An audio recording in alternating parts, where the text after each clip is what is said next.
That bro sound like Badu, don't it?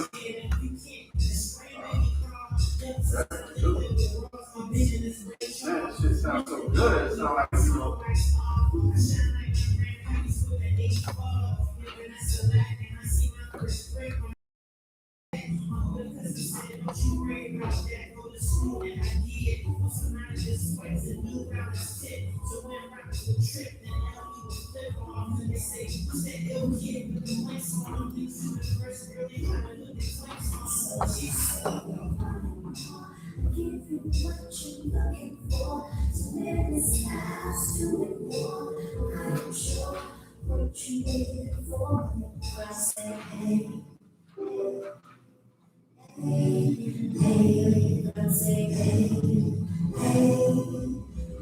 We live yet? We live? All right.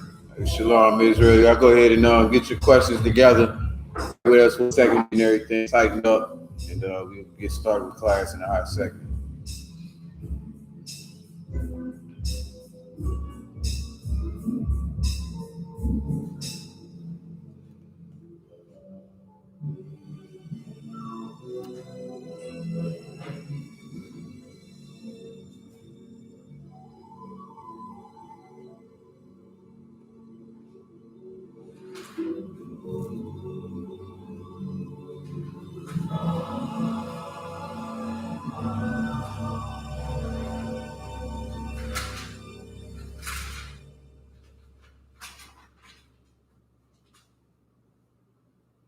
And Sherman, we heard you shouldn't talk about going to the bathroom in public. So what is that? Not gonna be doing that.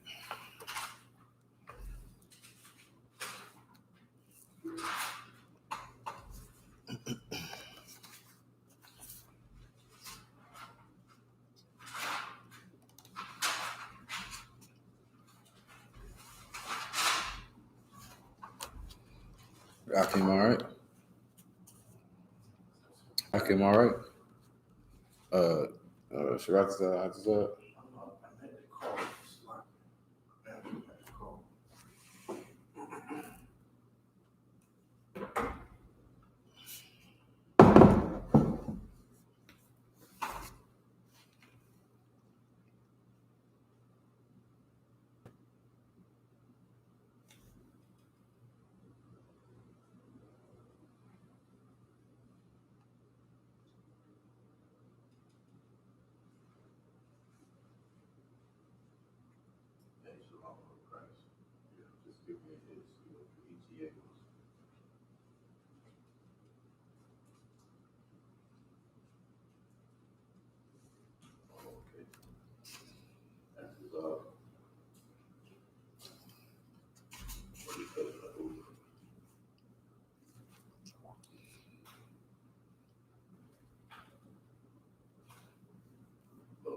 I'm telling you, man, it's my man. He like produced for a bunch of different cats, you know what I'm saying? But like up north, you know what I'm saying? Up north cats, you know what I'm saying? So we ain't never really heard of him, but he the sample king. He get, you know what I mean? When he do it. Yeah, the party, man.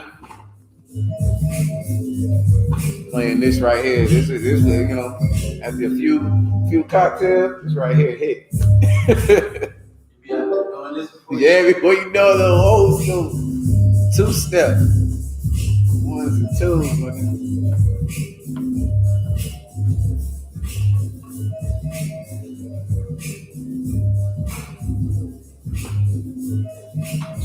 and a freestyle move.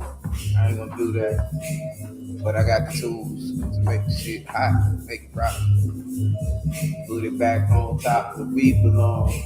People so strong, stronger than the other. I got the same mother, but with two different nations. I put this thing together. Radio stations, all that. Yeah, my freestyle. Sit y'all, that's all you get once a year. All right, we ready to rock.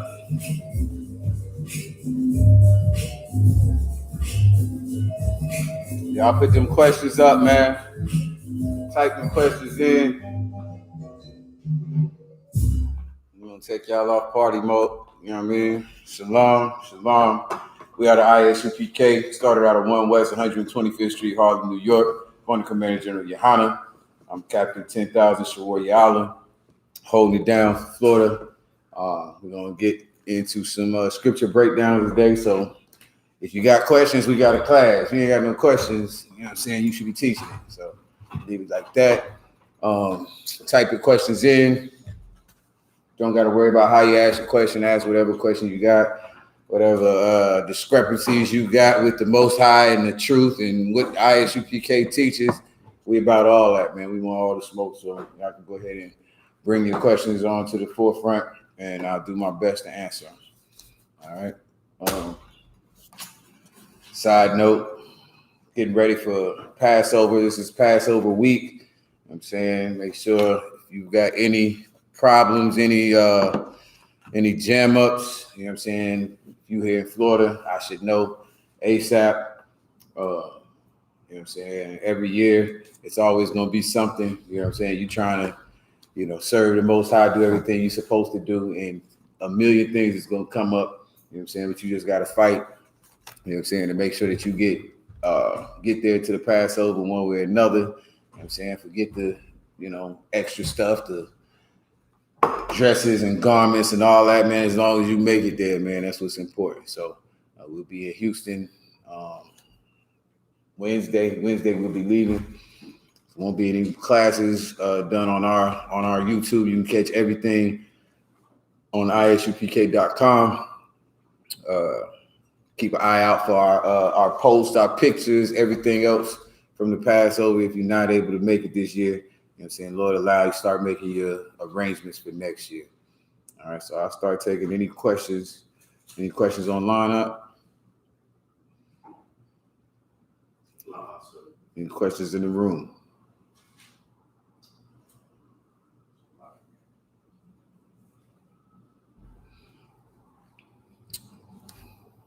No sweat. Need a notebook or anything? You good? Got everything? Okay.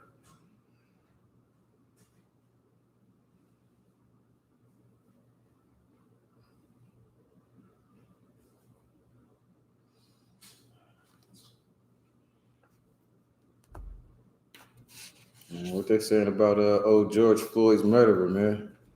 Did he get off yet? They were saying something about.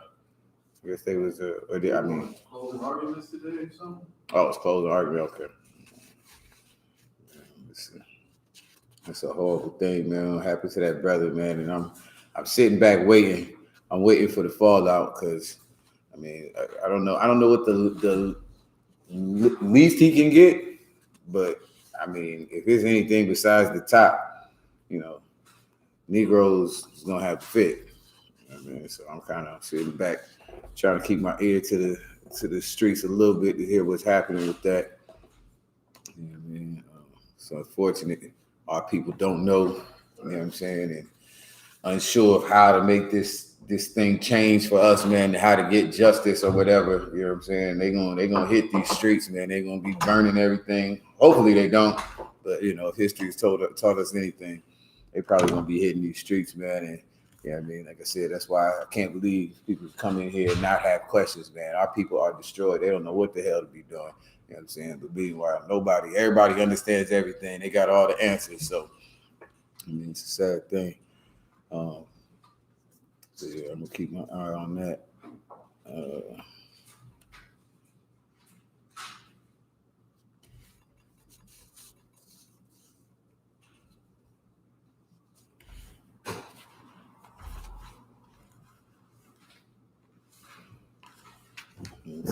our people get their, I guess I can give y'all a short lesson today.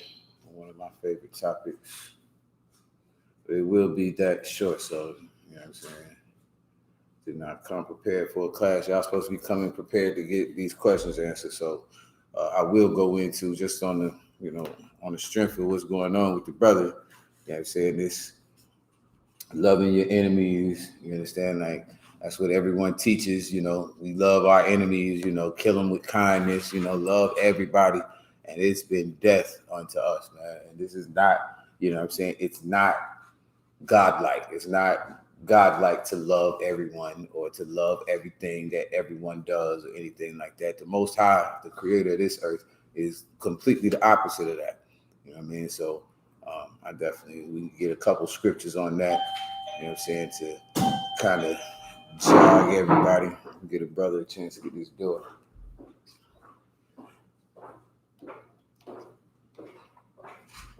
But I'm sure everyone knows, like, you've been taught, right? It's wrong to hate, right? You've been taught that it's wrong to hate, right? Like you should love everyone, right? Do you believe that? I'm undecided. According to what you know about God, you're undecided. Mm-hmm. Okay, no sweat, we're good. That's why I figured, like I said, I don't understand how our people, you know, like even after all this time, all the stuff that our people have gone through, you know what I'm saying, we still don't know how we should move and how we should react, you know what I'm saying, different situations or whatever. So if I could, one of you officers, let me get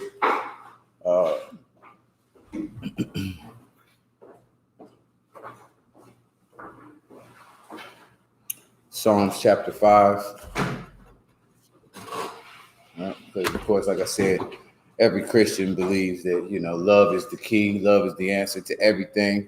You know what I'm saying? And all that is done is caused us, you know, heartache and disappointment and death and drug addiction and everything else evil under the sun, man. It's come because we didn't know who to love and what to love, you know what I'm saying? And we loving everything that we're not supposed to be loving, you know what I'm saying?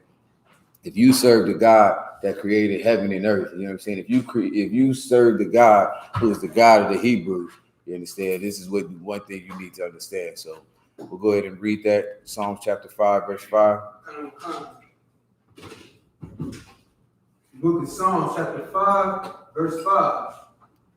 The foolish shall not stand in thy sight. Thou hatest all workers of iniquity. Right. This is David talking about the Most High. It's saying that the foolish shall not be able to stand in thy sight, meaning they you know, how they say in the world, you don't have a leg to stand on. You won't be justified before the Most High if you're foolish. If our brothers and sisters are foolish out here, man, they don't have a leg. All this talking about, you know, God is love, and you know what I'm saying, how can you guys preach this hate and this, that, and the third? We don't preach hate. We preach this Bible. You understand? We preach the words of the Most High. That's all we're telling you. You know what I mean? Like if it was us, hell, we probably try and love the person that's raping and murdering and, you know, drugging us up too. We'd be foolish just like everyone else, but we're not, man. You understand? Read it again from the top. The book of Psalms chapter 5, verse 5. The foolish shall not stand in thy sight. Mm-hmm. Thou hatest all workers of iniquity. Wait a minute, I thought the Most High loved everyone. Thou hatest all workers of iniquity. God is love, brother. See, you preaching hate, man. Thou hatest all workers of iniquity. And this thou is talking about the Most High. David is talking about God himself. You understand? And God hates who? All workers of iniquity. Yeah, my mother used to tell me, you don't hate people. You might hate what they do, but God hates who or what? All workers of iniquity. The worker is talking about the person. Right. He hates that person who breaks the law, who does not keep his law, statutes, and commandments. The Lord hates him. You understand? And he's a fool. You know what I'm saying? He cannot stand. He won't have any justification before the Most High. You understand? If you're not keeping these laws, statutes, and commandments. And so the Lord hates all workers of iniquity. Keep going. Is there any more? Thou shalt destroy them that speak leasing. The Most High will abhor the bloody and deceitful man. Wait, man. The Lord will what? Destroy. Abhor the bloody and deceitful man. The Lord, it will abhor, man. They love to bring up that scripture, man, about thou can't abhor an Edomite. They don't understand this, man. The Lord is about all things in this earth. He's not just one thing. The Lord is not all love. The Lord is not all peace. The scripture says that the Lord hates the workers of iniquity. It says that the Lord is a man of war. War is the opposite of peace, man. Hate is the opposite of love, man. The Lord encompasses all these different things. He's omnipotent.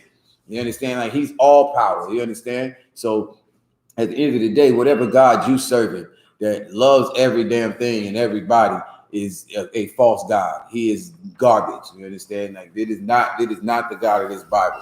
Okay, keep going.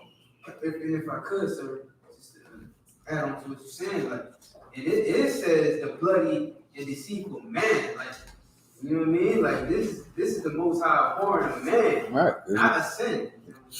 What is the sin?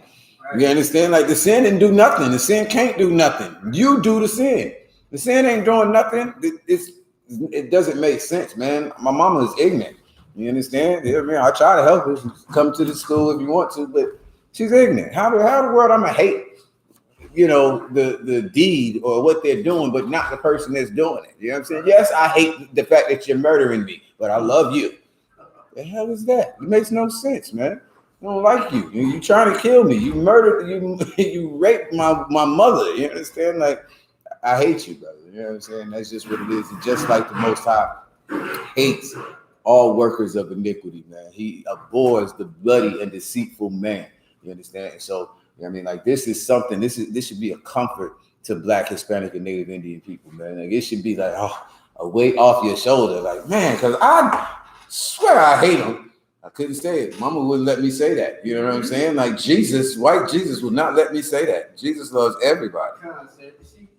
They used to make you say you really don't like them.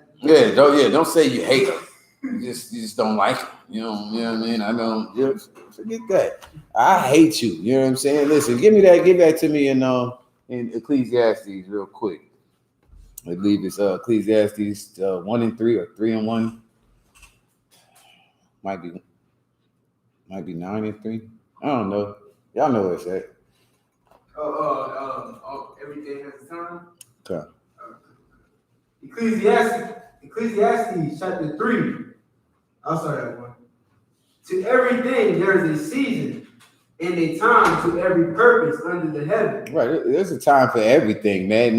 It's not always the time to love. It's not always the time to reap. You know what I'm saying? It's not always the time to plant. It's not always the time for I don't know, eating. But what does it say? Read it from the top again. To everything there is a season and a time to every purpose under the heaven. To every purpose under the heaven, man. There's a time for it. There is a time for everything, every purpose under the heaven. Keep going. A time to be born and a time to die. A time to plant and a time to pluck up that which has been planted. Mm-hmm. A time to kill and a time to heal. Man, this is the Bible, man. I don't know what Bible they read in that Christian, that Catholic church. I don't know. This is the Bible, man. This is the God of the Bible. There's a time for everything. Every purpose under the sun has its time. You understand? It's not always the time to plant. Try to plant in the wintertime if you want to. You understand? See how fruitful you are. You understand? Try to love all your enemies, man. See how fruitful your people become, man. You understand? What you're going to see is death. What you're going to see is dearth. You understand? Like famine. You're going to see, pain and sorrow and suffering and mourning.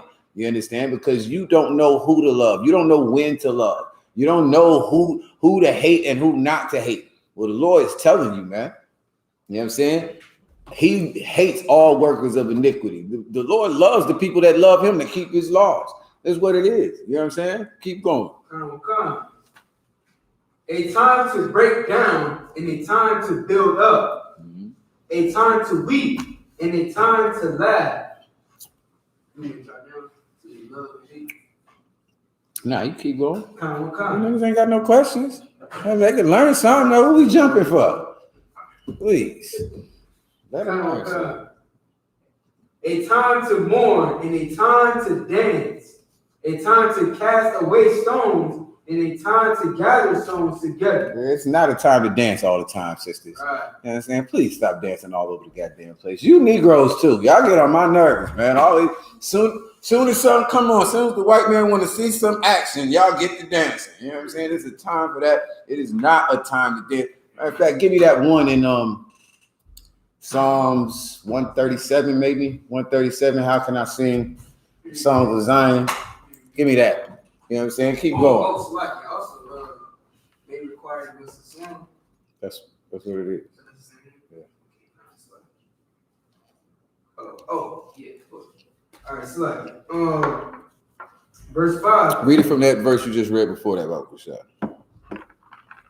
One about dancing. I don't hear that again. A time to weep and a time to laugh. Right, that's the other thing too. That's what I wanted to hit on, man. A time to weep and a time to laugh. There's a time and a season for every purpose under the sun, man. It is not time to shuck and jive and laugh at every goddamn thing, man. You know, sometimes like our people should be in mourning, man. Like the things that happen unto us, here we are, we trying to get high all the time, trying to have a good time all the time, man. Meanwhile, our people are the number one in prison. We're the number one dying of every horrible disease you can possibly imagine. We're the ones being murdered by the police. We're the ones killing each other, man. And you trying to enjoy yourself and laugh all the time. There's a time to weep and there's a time for laughter. Keep going.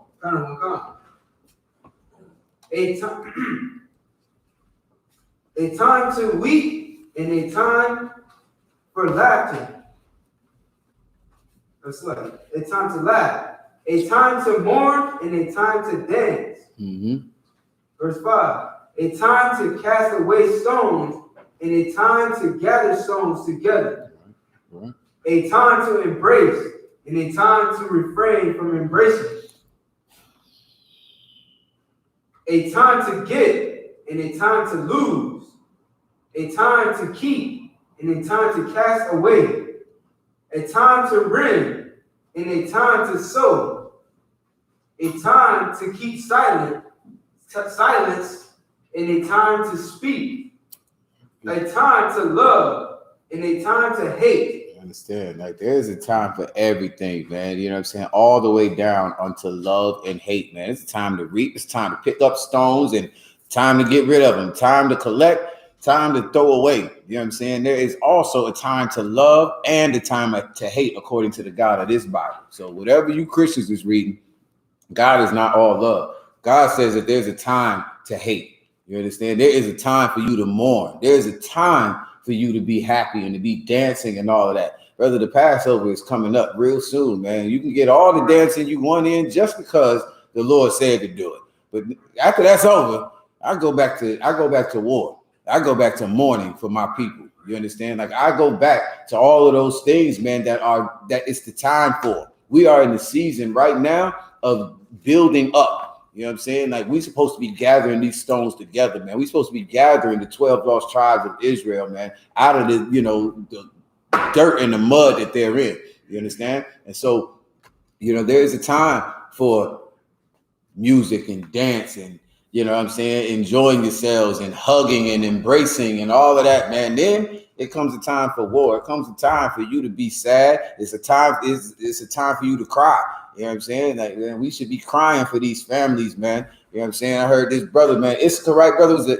Was he Mexican or Puerto Rican that they shot like 16 times or something like that? I ain't see that. I saw it. Man, listen, brother, it's horrible, man. We ought to be weeping for their family, man, because ain't nobody else going to. Them cops sure ain't. You know what I'm saying? Them cops that killed them don't give a damn.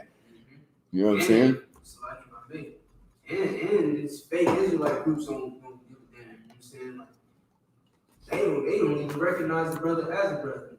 Right. They just Christians to me, man. And that's like what you're saying. They don't even care. You know what I'm saying? But meanwhile, they love the one that put them in that position. They love that. They love that police officer. They love Dylan Roof. They love who the hell ever else, Master Reynolds or whatever the case may be. but their own, they don't give a damn about. You know what I'm saying? Like you should be crying. Like, how can you love the person that is murdering you?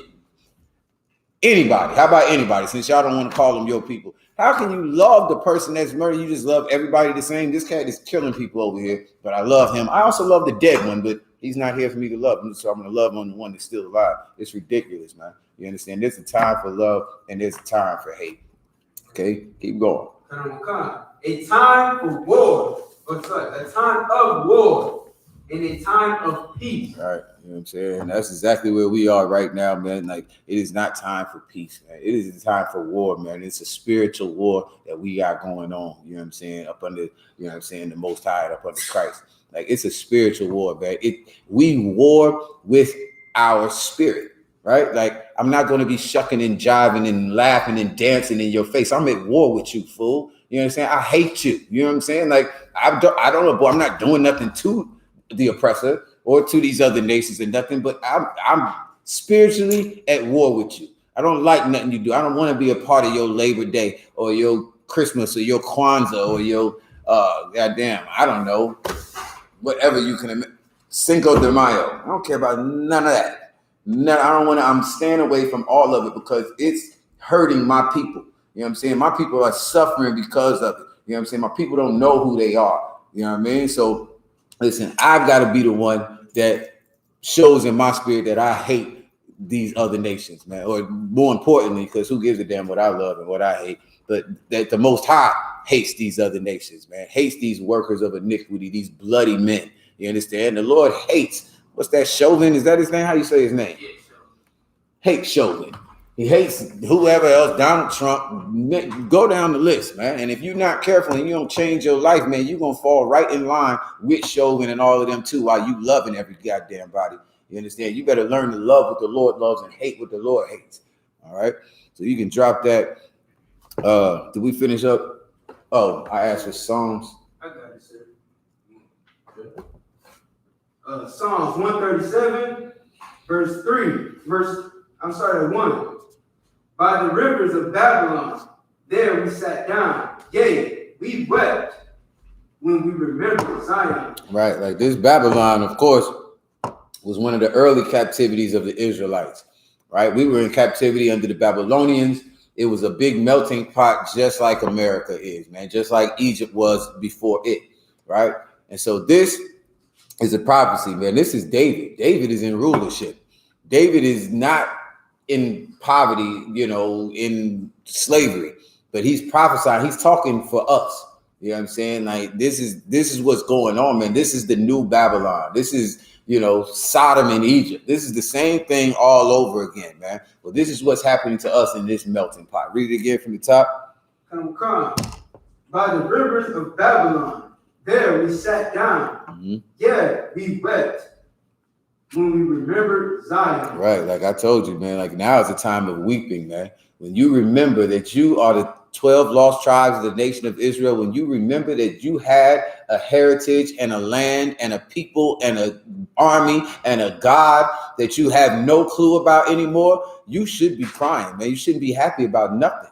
You understand? When you remember Zion, man, you should miss it. You should be weeping for the day that you can get back on top. You understand? Keep going. We hang our harps upon the willows in the midst thereof. For there they that carried us away captive required of us a song. Right, like this is the spirit that you should have. I don't know if y'all understand that, but these brothers are saying, we remembered Zion. We remember that at one time we were on top. We had our own kingdom, our own land, so much, a land flowing with milk and honey. And then here we are in captivity and slavery in Babylon. And Blacks, Hispanics, and Native Indians are the greatest musicians on the face of the planet. Somebody argue that. Please argue that. You understand? But we hung our harps up. You know what I'm saying? We hung our instruments up like, man, we put them down. It's not a time to be, you know, give me one of these new age dances or something. I don't know. Whatever, I don't know. Whatever the hell these idiots are doing, huh? Okay, not twerk, though. Yeah, whatever. The shoe still up, man. Okay. Yeah, nah. It ain't time for the shoe. It ain't time for none of that, bro. You understand? Like, how can you be singing and dancing now? Like, you know what I'm saying? There's the time for that, and it is not now, man. Like right now, you should be remembering Zion. You understand? You should be remembering that, you know what? It wasn't always like this, man. Our people were not at the mercy of a racist, evil, murderous people. You understand? At one time, we ruled the earth, man, under righteous men. You understand? Even our animals got days off and got love and whatever. You know what I'm saying? Our slaves were taken care of. You understand? But now we're at the hands of a no people, man, that doesn't care about the young or the old. You understand? And so we should be weeping. We should put down the harps. We should put down the damn musical instruments, man. You know what I'm saying? Everybody trying to make $1 off a new record or whatever. We should be putting them things down, man, because what the hell do you have to sing about? What the hell are you happy about? Singing is for mirth. It's for joy. It's, you know, I mean, I guess you could sing the blues. I don't know. Put down the basketball. Put it on. What you playing for? You play. I'm gonna play some ball. Put the ball down. I mean, and it's just like, again, it's spiritual. Nothing wrong with playing your heart. Nothing wrong with bouncing the ball. That's what you want to do. It's fine. But spiritually, you shouldn't want to. You know what I'm saying? You should be against it. Like, even though I want to sing, I feel like singing right now. I got a song in my heart. This damn oppressor just wants to hear me sing. He loves my song. He loves how I sing. He loves how I dance. He loves to watch me play ball. I'm taking a knee. Damn that. I don't want him to be happy. I want him to be miserable as I am. So you ain't gonna get to hear me sing. That's all I can do. I ain't got no nukes. I ain't got no tanks. It's like, sir, and what's heavy too is like what the scripture says, it's a time for it. It's a time to sing and a time for all that. Like sister Billie Holiday, when she sung that song about the strange fruit, like that was the time, right? Is it time for what? It was the time to sing, because it was like that song was letting people like kind of bringing attention to, you know, the oppression. Well, I mean, even that song, brother. I mean, that song, people hated that song. White men hated that song because it wasn't about mirth. It wasn't about everybody just put all your cares away. Just put on a happy face. He don't want nothing that is like giving you, like, our songs. You would have a problem. Killer Priest, one of my favorite artists, man. You understand? Like it's not. Y'all gotta understand. It's a spirit. That's what I'm saying. Nothing wrong with the song. What the hell is you singing about? We singing about happy days. You know what I'm saying? Oh, happy what? There's not no happy days. You know what I'm saying? When was that song written? Oh, happy day. What are you talking about? This is not written in the kingdom. Shame. So it's not like you said with Billie Holiday. She was writing, like, you can call it a song, but it wasn't a song of like Zion. It wasn't a song of mirth. Like, this song is, like I said, the blues. You know what I'm saying? Like, this is I'm mourning, I'm crying, I'm weeping. You know what I'm saying? Like, for my people. You know what I'm saying? And listen, you know, like I said, we're some of the best musicians in the world. Even our crying is melodious. You understand? It is harmonious when you cry. You know what I'm saying? That's what Billie Holiday was doing, but that was a cry, brother. It's not the same type of what it's talking about right here. Like, if you keep reading it from the hearts. We hung our hearts. Hey, officer, if I could, real quick. Yes. Yes, Verse 2, Book of Psalms, chapter 137, verse 2. We hang our harps upon the willows in the midst thereof. Mm-hmm. For there they that carried us away captive required of us a song. Right. We put them away. Why? Because they that carried us away as slaves, they wanted to hear the song. We like playing our music. It's not the problem. But they wanted to hear it. They required of us a song. So we hung our stuff up. Like, man, I don't even play no more. My finger hurt. I got a headache. I'm sick today, boss. I can't even come in. Care what you want. I'm spiritually fighting against you all the time. You understand? Like, it's a time for war right now, Black people, Hispanic people, Native Indian people. It's a time for war. You shouldn't be giving your oppressor, your enemy, what they want all the damn time. Keep going. Come. And they that wasted us required of us mirth. Required of us what? Mirth. They want you to put on a happy face. They want you to be happy all the time. You live in a full out, disgusting, roach, rat infested ghetto, and I'm supposed to be happy? I'm not supposed to come to work and be frowning? Come on, Shamika. Put on a happy face. What's the I'm here all day. I'm barely able to pay my bills. My kids, this, that, and the third. Like, what? How? You wasted us. I live in the worst conditions ever. Why do you require me to come? Ain't it good enough that I come and work myself to death my whole life and never have anything to show for it? That's not enough? You want me to be happy about it too. You want me to be happy about my people being wasted and my people being destroyed. It's ridiculous. You're not getting that from me. You're going to get the worst frown all day. I'm going to do my job sometimes. I'm going to slack off every chance I get because it's war. It's war. I'm fighting the best way I can. Oh, I lost my job. What the hell? Who cares? I can barely pay my bills anyway. Anyway, here's the point. There's a time for that. There's a time for us to be happy, man. And listen, if we got a little bit of justice, black people would be, all smiles. They'd be, Sambo, step and fetch it all day. But the Lord is setting this thing up, man, to where you don't have a choice, man. Every time you turn around, it's something ungodly happening to our people. And it ain't a thing you could do about it. They laugh in your face and dare you to do something, dare you to say something about it. Well, even we get fed up. You understand? And that's what the Lord is saying, man. Like, look, it's a time for war. It's a time for you to mourn. It's a time for you to cry. And it's all right for you to hate these people that hate the Lord, man. You know what I'm saying? Like, this is what they call it in the church. This is the gospel. This is the good news. Gospel means good news. This is good news for black people. Like, I know it's horrible. I know it is unbearable.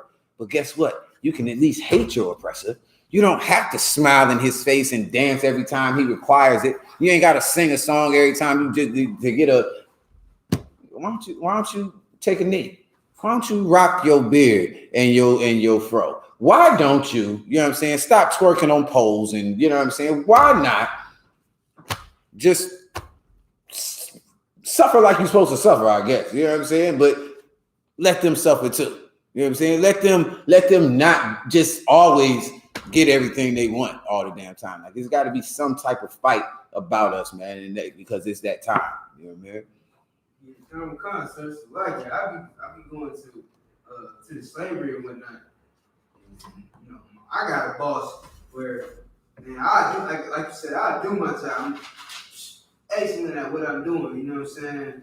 But it's just like, I'm not in the mood for the show and dance. You know what I'm saying? Like, you want to joke and all that type of stuff, and I'm just like, man, I just want to work. I'm getting the job done. Is that mic on? Oh, okay. I'm just not loud, sir. But yeah, I'm like, I'm doing my job. I'm like, you know what I'm saying? Listen, I just want to get this job done or whatnot. And it's like, oh, okay, you're in a bad mood. And I'm like. It's like you want me to be happy, you know what I'm saying? Like, for lack of a better word, it's just want me to be happy when there's nothing to be happy about, you know what I'm saying? And you bringing down his damn spirit, man. You killing his high.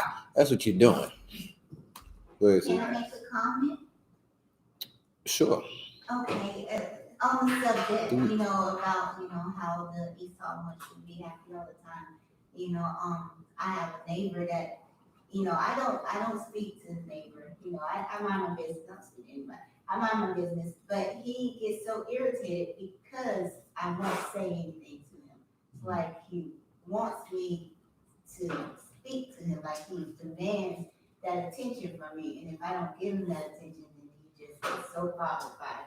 I mean, could you imagine, like, some of y'all have pets? You know what I'm saying? Like, you got dogs and cats. Just imagine if your cat had a bad attitude. A big bad attitude ass cat. You know what I'm saying? Oh, stanky pussy cat. You know what I'm saying? Like, this just, you want the ones that are under you, the ones that you feed and you take care of and that you're the master of. You want them to have a good attitude, man. You don't want your underlings to, make you feel uncomfortable about you being the master.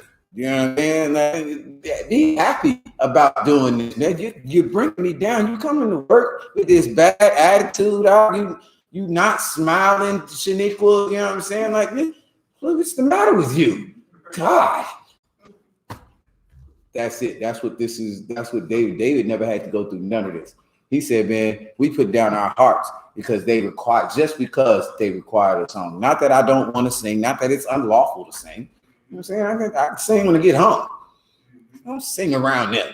Time and a place, nigga. It's not, it's not always, listen, we're mourning right now. Like I said, we're going down to Houston, Texas this week.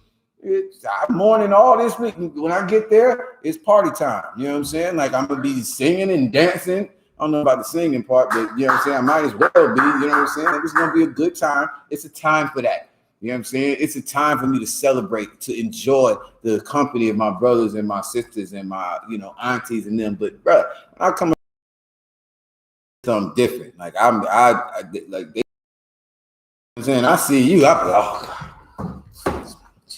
I'm like that all the time. I don't want to smile. I don't have nothing. Why you always look like that? Why you always frowning? It's because I ain't got nothing.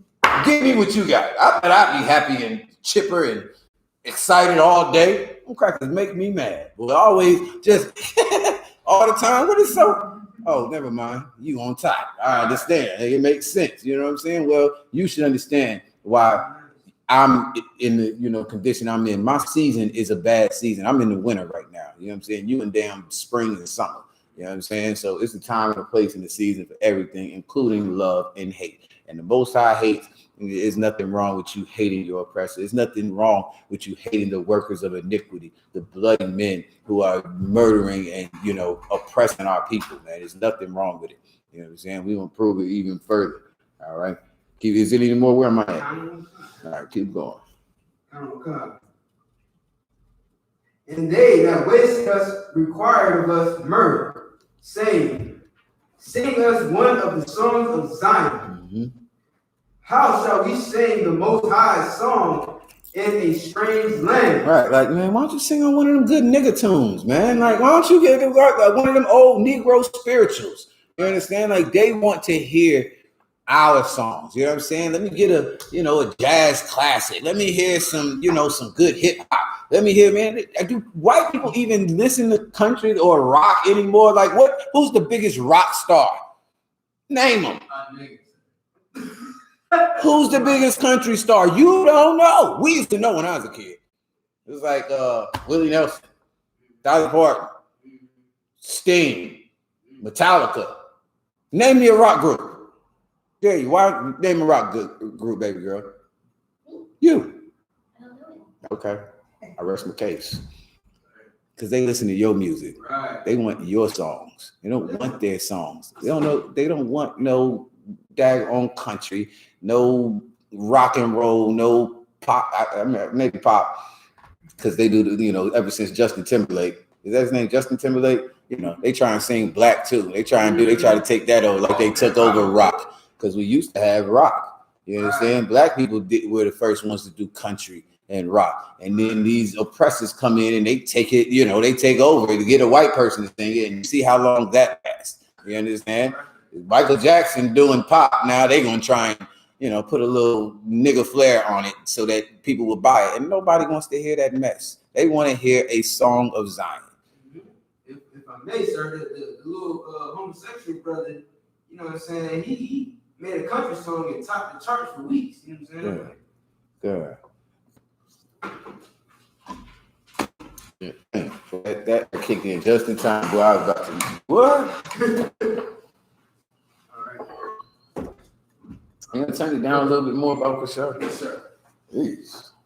Going off too frequently. Verse 4. How shall we sing the Most High song in a strange land? Because you're gay. Mm-hmm. Why? Because you are high as you can be. That's how you can sing the Lord's song in a strange land. Because you forget all about, they said they was birth. Gay used to mean happy. You know what I'm saying? Like now, you know what I'm saying? Everybody that's happy whenever the oppressor wants them to be, you just gay. That's all it is. You just a gay little boy, little girl, whatever. You just happy all the time. Fine. That's the only way in these conditions. Your people are destroyed and wasted. You know what I'm saying? That's the only way you can sing nigga songs in this land. You know what I'm saying? Keep going. 5. If I forget thee, O Jerusalem, let my right hand her country. Right. And if I forget the old Jerusalem, man, anybody understand what that means? Like, how do you forget Jerusalem? How do you forget? Go ahead. So is it like forgetting what your forefathers and foremothers did and had to sacrifice for you? Yeah, you own it, right? But how do you know who your forefathers and your foremothers are? Like, you forget who you are. Like, you forget you slavery. Like, let's even, like, we just going up with the sister. Even in America right now, Negroes are told to get over it. You don't like being in America, go back to Africa where we brought you from. Like, we're supposed to forget Kunta Kinte, and you know what I'm saying? Like, they don't even want us watching Amistad or Roots, man. Like, man, because every time you do, you come into work with that old ugly ass nigga frown on every single time. Nobody want that. Y'all need to stop watching that, man. You know what I'm saying? Because they need to forget who you are and where you came from, man. We bring up, oh, you playing the race card. Damn right. Because I'm not gonna forget. I ain't forget what you did to my people. I haven't forgotten Wounded Knee, man. I haven't forgotten goddamn Haiti and Jamaica and Mexico and nowhere else. The hell you mean? Of course, y'all been having a head start for the last 500 years. You're damn right. I'm gonna say something about it, man. And that's what this is saying, man. If ever we forget, like some of our tribes, you know, niggas, we ain't good at it because we have very little. Even as slaves, the only heritage we have is, you know, nigga and get on the bottom. You know what I'm saying? Other tribes, they have a different language. You know what I'm saying? So even if they come over to America and they want to, you know, hold on to the language, you know what I'm saying? Every Spanish speaking household, if their parents came from the old, them kids got to learn Spanish. They got to know Spanish because they never forget. They don't forget.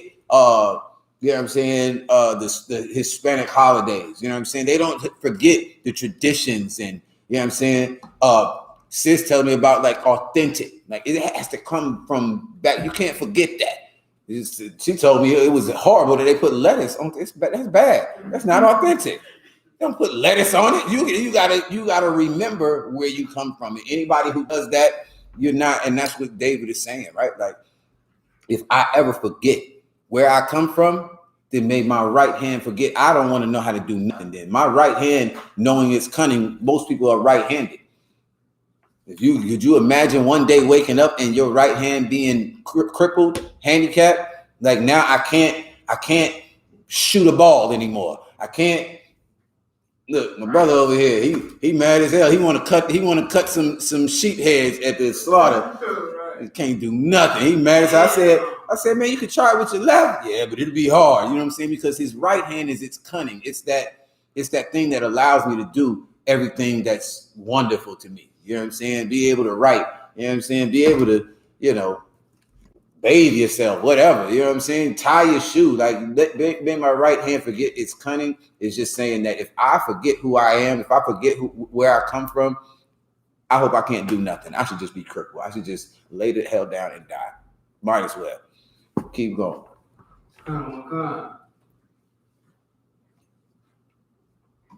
If I do not remember thee, let my tongue cleave to the roof of my mouth. All right, like, what do you have to talk about, nigga? You talking about what the niggas talk about nowadays? Blacks, Hispanics, and Native Indians. What do they talk about?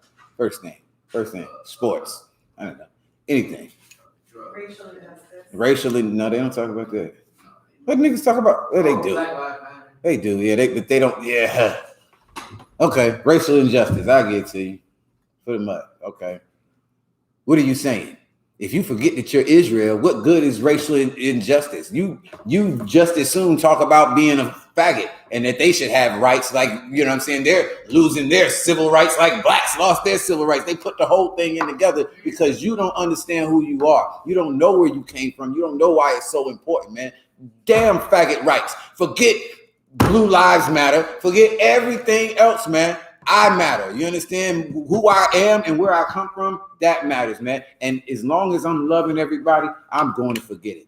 I'm going to forget. I'm going to remember that I'm American or Jamaican or Haitian or Mexican. If I forget Jerusalem, if I forget who I am, I might as well just cripple up, shut the hell up and die. Because whatever racial injustice you're talking about, whatever sports you're talking about means nothing, man. Your people are dying and they're suffering. And until you remember who you are, until you use that right hand to do something about it, until you use your tongue to say something about it, just die.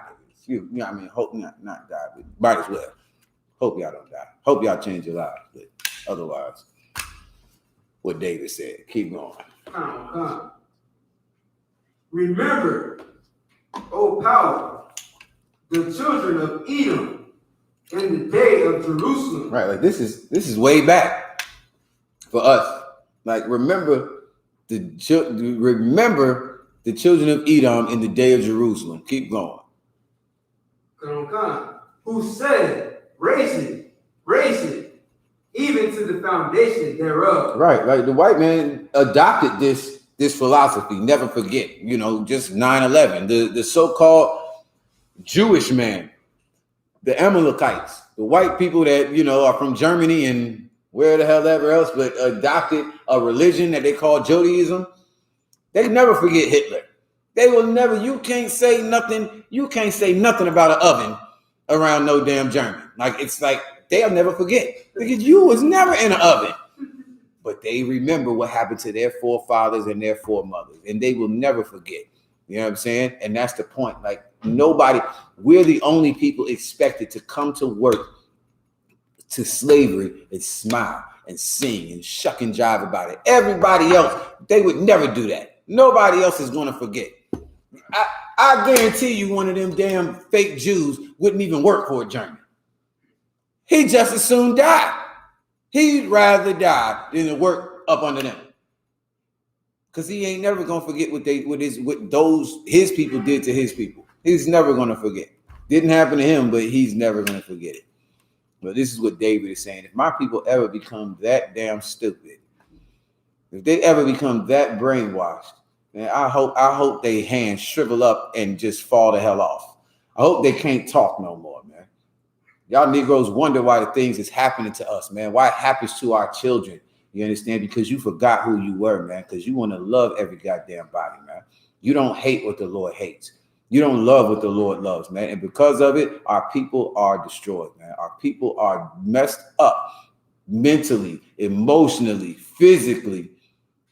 Because those of us who are responsible, mothers, fathers, leaders, we forgot who the hell we were. You understand? And now your children grow up just as dumb as you are.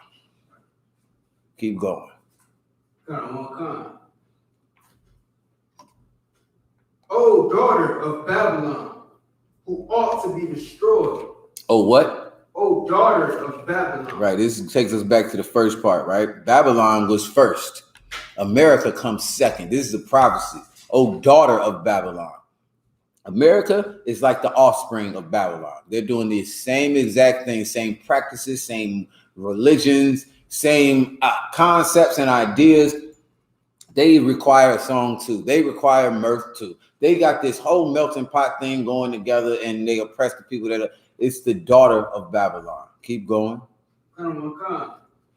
Who ought to be destroyed. Your day is coming. We can read about that in Revelations. America is going to fall. The white man is going to fall. That beast, that whore that sits on many waters, is going to fall. Keep going. Happy shall he be that rewarded thee as thou hast served us. Right. Happy shall he be that rewards them as they served us. Right. Like your Christian mothers and fathers will tell you, you love everybody. No, you shouldn't want vengeance. You shouldn't. Vengeance is mine, saith the Lord. They know that scripture. You can't do nothing. Read that last part again. O daughter of Babylon, who art to be destroyed, happy shall he be. Happy shall he be that rewarded thee as thou hast served us. Right, us. Happy shall he be that gets to do to you what you did to us. Right. What you did to us, this is a prophecy. This is the promise that the Lord gave to Blacks, Hispanics, and Native Indians. That what you're going through, look, it's a better day is coming. You'll get to kill them just like they killed you. You know how they did George Floyd? You'll get to do Ethan just like that. Chad is going to die from 16 gunshot wounds to the damn chest. Happy shall he be that gets to do that. Now, if you really want justice, if you really want racial justice, isn't that justice? Right. Yeah, these niggas marching don't want that. Right. They don't want to shoot Chauvin in the chest. They don't want to put their knee on his. They just want him to go to jail and lose his car. Stupid Negroes, just dumb. That's not justice. No justice, no peace, no justice. Why are you marching with the people that kill your people? You don't want justice. Because justice means that they gotta die. They can't march with you. You gotta hate them the way they hated you. What they did to you, you should be doing back to them. You should be. You don't want justice. That's too much. Like right now, let's just get a, you know what I mean? Let's just step back a little bit, man. That is not love at all. What war won't solve anything. Hell, you shitting me. I don't know what God you serve. My God is a man of war, man, and war solves everything. War is the answer to all inequalities, all injustices. War is the answer. I'm telling you right now. You don't believe me, man? Keep coming to class. I'll teach you everything I know. War is the answer to all of that. You're gonna have to war with your damn self. You have to war with that woman. You don't want your woman to go out and be a whore. You don't want your children to be drug dealers and strippers. Then you're gonna have to war with them. Just let them do whatever the hell they want to. You love them anyway. They be a faggot, love them anyway. They want to twerk, love her anyway. Go ahead. See how that works out for you, Negro. Stupid. Keep going. Verse 9. Happy shall he be that taketh and dasheth thy little ones against the stone. This is the Bible. It says that happy is the man that's going to get to take little babies and bust their heads wide open against rocks. Now, don't know what God you serve, but this is the God of the Bible. It's a day that's come. It's a promise unto black people that the people that hated you, you're going to get to exact those same things, those same injustices, those same inequalities that they did to you. The only way to fix that injustice and that inequality is to even out the scales. They doing all this to you. Well, how do you get justice? How do we get back to fair? I got to take you. I got to take your little ones and beat their heads against stones. You did it to mine, didn't you? Well, how am I gonna be able to trust you as my slave, man, until I beat some of your kids over the rock? I'm not gonna trust you. I'm gonna think you're gonna kill me. It's just what it is. Don't know. It's the answer. Listen, y'all better listen. I'm telling you, it's a beautiful thing, man. It's a beautiful thing to understand the Most High and to understand righteousness and justice, right? It's a beautiful thing, man, because we don't know. We don't even know it's okay. You know what I'm saying? Not to love being a slave. We don't even know it's okay to hate the people that oppress and drug up and murder and rape and imprison your people. It's okay to hate them, brothers and sisters. Just, for the record. Understand? That's it on that. All right, so we'll drop that. Give me any questions? All right, I'll take a couple questions. Is it on this topic? They didn't got me fired up. Lord of mercy. Okay, let me get up more. How many questions? I got a question.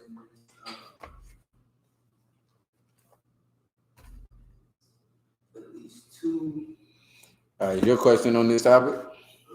Okay, well, I nigga should have came in truth when you first heard about it. So, what was the other one I wanted? No, this is uncomfortable for Negroes. This is why y'all trying to change the subject. All this hate talk. Okay, I got a question. What about grasshoppers? Can we eat them? Y'all don't come with the craziest questions. I already know. Yes, you can eat grasshoppers. That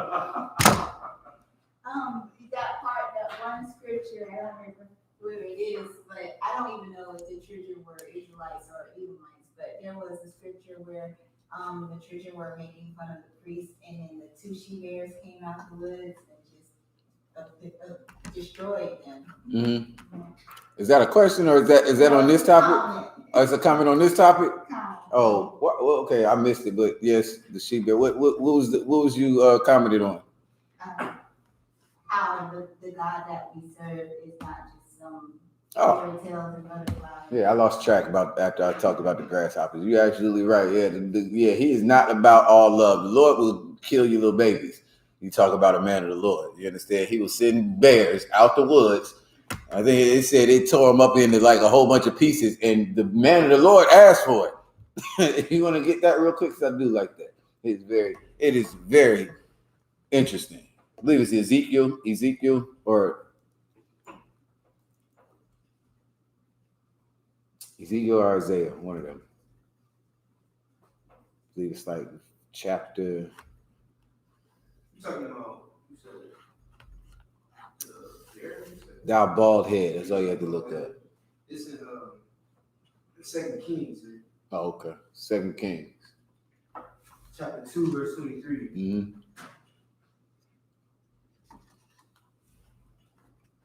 Second Kings, chapter 2, verse 23. And he went up from thence unto Bethel. Who is he? Is it Ezra? Who was that? That's why I thought it was Ezekiel or Isaiah, but maybe Ezra. Who is this prophet? Who's this man of the Lord? I can't remember. Elijah or Elisha? It's like Elisha. Elisha. Okay, come on. I knew it was an E, man. Right. So this cat, he's go ahead and read it up. This cat is not playing no games because he just like the rest of us, man. Men of war. Ain't about all that nonsense, man. And this is that spiritual thing. Like the brother didn't want a bear to come out of the woods. You know what I'm saying? He was just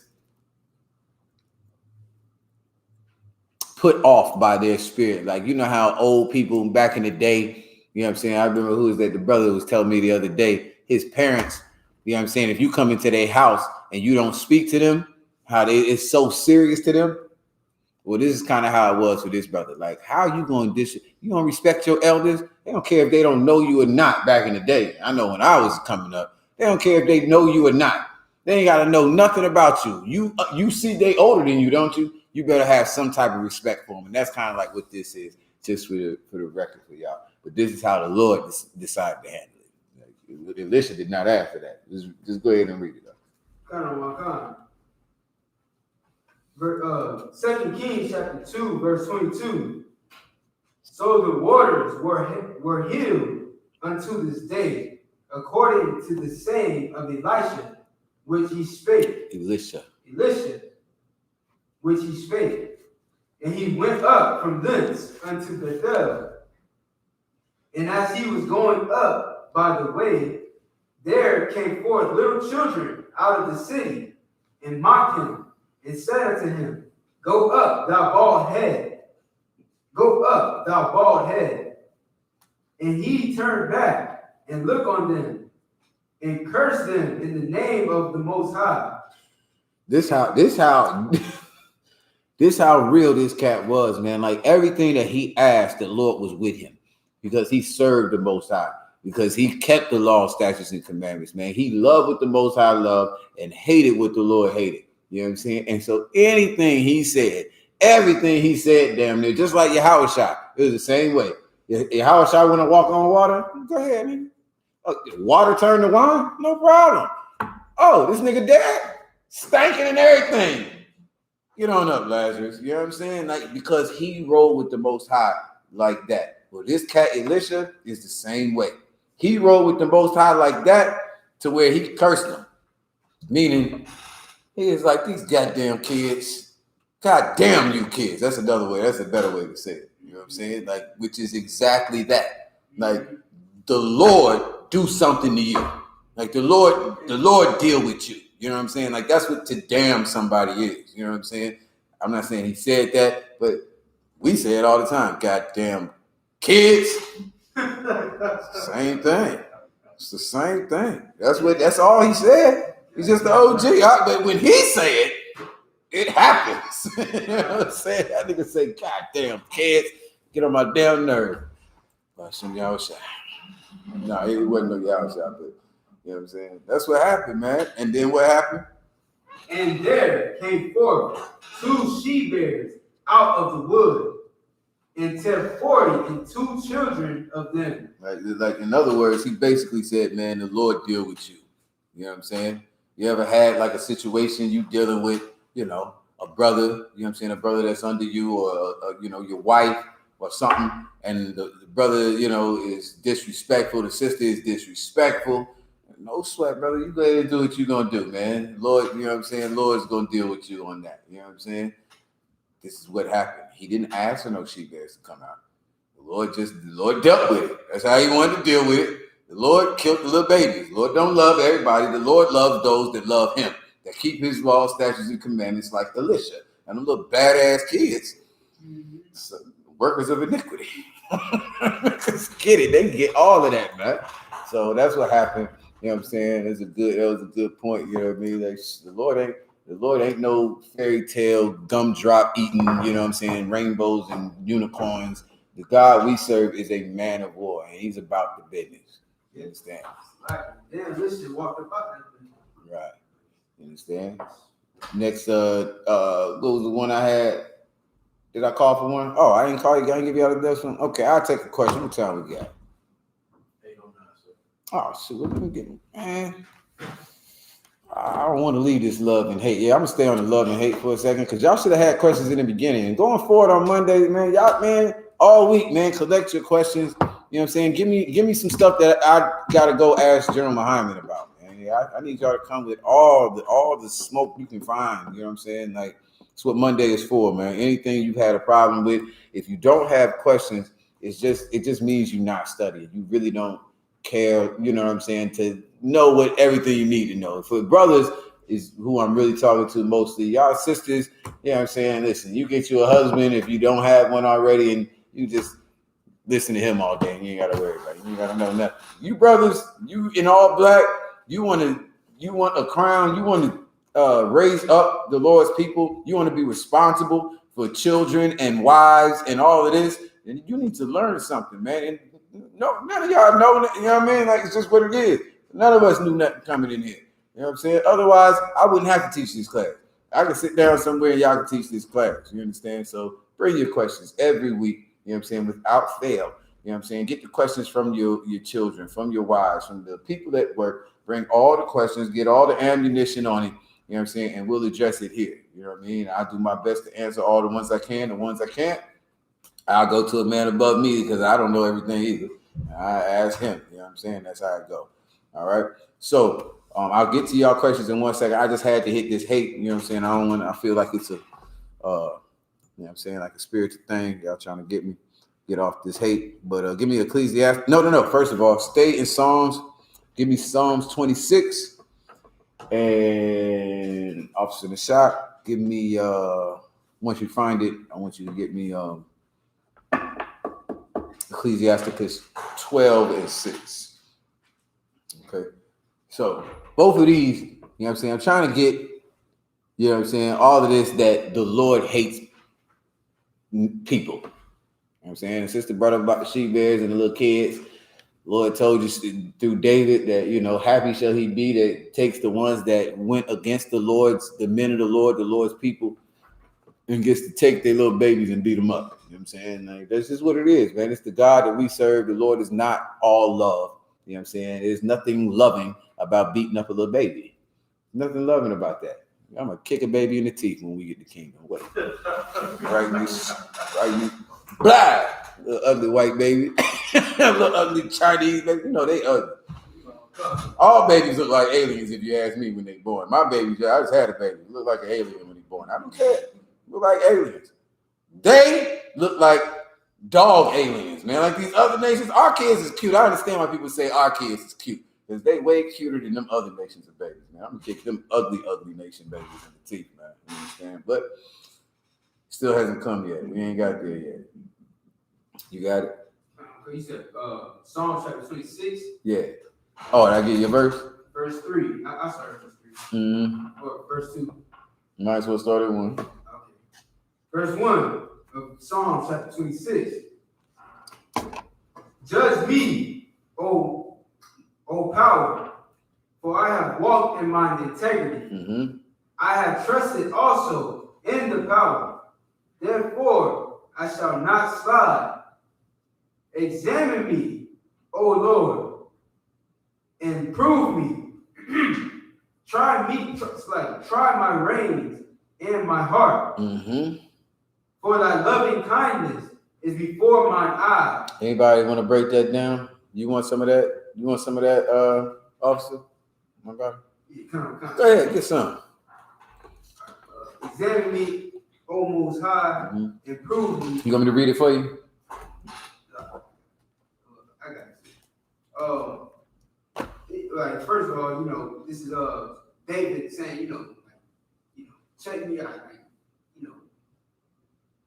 check to see if there's any. It's like this David trying to, telling the Most High, like, what I'm saying, like test me, what I'm saying, like, you think I ain't for you, what I'm saying, you think I ain't on what you on, what I'm saying.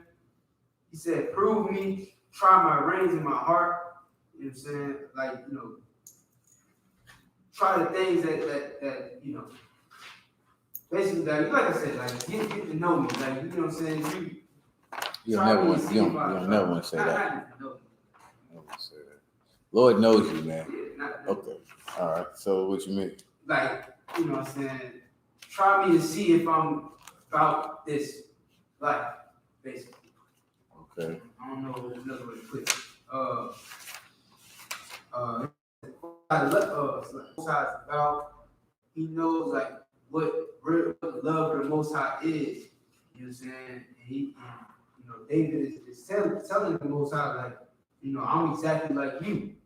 You know what I'm saying? Let me help you out, both a second. You're making it uncomfortable. Making it. Okay, yeah, I'm cringing a little bit because I know what you mean, and I want to help. So if I can, let me just when it says, "Judge me, O Lord, for I have walked in mine integrity." All right, so basically, he's just saying, "I've done the best that I can do." So there's nowhere that even whatever you say I am, that's what I am. I've done the best I can. I even when especially like nowadays, it's a good way to understand it because we don't have Levites that come and stone you to death for, sleeping with somebody else's woman or for, worshiping some other God, right? So David is saying, judge me. Like if I'm wrong, if I did anything, I tried my damnedest. If I did anything, Job did the same thing. Job was the same way. But he wasn't challenging the Lord. He's not saying like, yo, I rock just like you rock. He's like, if there's something wrong, I've done the best I could. So if there's something wrong, then let me know I'm wrong. If I'm wrong, then show me where I'm wrong. Because I've walked in my integrity. I'm the king. Nobody's, watching me and telling me, and I still serve you. You know what I'm saying? I know that you're the king, that I ain't crap. You know what I'm saying? And that you everything. So that's what he's saying. Judge me. I have walked in mine integrity. I have trusted also in the Most High. Therefore, I shall not slide. Right? Like I know I'm going to be good because I trust in you. You know what I'm saying? I know, no matter what I do, everything I know, I ain't nothing. You everything. You know what I'm saying? This is how David is not. He's not check me out. You see what I'm doing over here, nigga? That's not what he's doing. He's basically asking the Lord, like, yo, am I anywhere near acceptable? Am I anywhere near what I'm supposed to be in regards to you? Okay. So then verse 3, for thy loving kindness is before my eyes, and I have walked in thy truth. Right. So he's like, okay, so about the loving kindness, okay, pick it up from there. All right, so you saying for thy loving kindness is before my eyes. Mm-hmm. Like he knows, like he sees what the Most High expects. He knows what's required of a man who wants to, have the love of the Most High in him. Think more about loving kindness. What does that mean? Like what is loving kindness? Like the way you treat brothers, the way you treat others. His loving kindness, the Most High. Read it again. Okay. For thy loving kindness is before mine eye. Okay. All right. Okay. So like he's saying like the mercy that the Most High gives. Right. That's the word that I would have used. Right. Like I'm seeing how you like, nigga, I don't deserve this. I ain't nothing. And you still rock with me. I'm the king. I'm sitting up. So of course, I'm gonna do the best I can to serve you. You know what I'm saying? To trust in you. And whatever it is you say to do, I'm gonna do that. Because your loving kindness is before my eyes. I slept with Bathsheba. You know what I'm saying? Like I said, that was another brother's wife, and you still allowed me to be king. I'm still sitting on top. You know what I'm saying? This, that, and the third. I see the mercy that the Most High has given me. And I have walked in thy truth. Okay, keep going. So you can read it No, now. just keep reading. I have not sat with vain persons, neither will I go in with dissemblers. I have hated the congregation of evildoers. Man, listen, he's bragging about this one. Like not bragging, but he's giving his pedigree. Like he's letting the Lord know, like, look, I'm doing everything that you want me to do. I see your mercy. I see how you rock with me. I have not gone in with the wrong crowd. You know what I'm saying? I hate people. That's what he said, man. Evildoers. These is people. Right. Read it again. Verse 4. I have not sat with vain persons, Mm-hmm. neither will I go in with dissemblers. Okay. Verse 5. I have hated the congregation of evildoers, and will not sit with the wicked. Right. I'm not sitting down with the wicked. You know what I'm saying? You keep your Thanksgiving celebrations, your birthdays, whatever else you got going. You know what I'm saying? Whatever, celebration you got going. I don't care. I don't care nothing about that. You know what I'm saying? I'm not sitting with wicked people. You know what I'm saying? Wicked people meaning anybody who does not keep the laws, who does not stand like how I stand in their integrity. You know what I'm saying? Forget they lust and what they like. You know what I'm saying? Anybody who does not move like that, I don't want to be around them. As a matter of fact, God, I hate them. I hate them. They are evil as hell. What else can make the Lord happier than if you hate the right people? Good night, man. That's a wonderful thing. All I gotta do is hate these niggas, and it's so easy. Like, look at Trump. Look at Biden. Look at what these police officers, man. Look at these Christian pastors, man. Look at these Muslim imams. Look at these fake Israelite groups, man, murdering people, raping people, sleeping with. I hate evildoers. I do. So it's a relative thing. I will get into that later. And this goes along with Psalm chapter 5, verse 3. Right.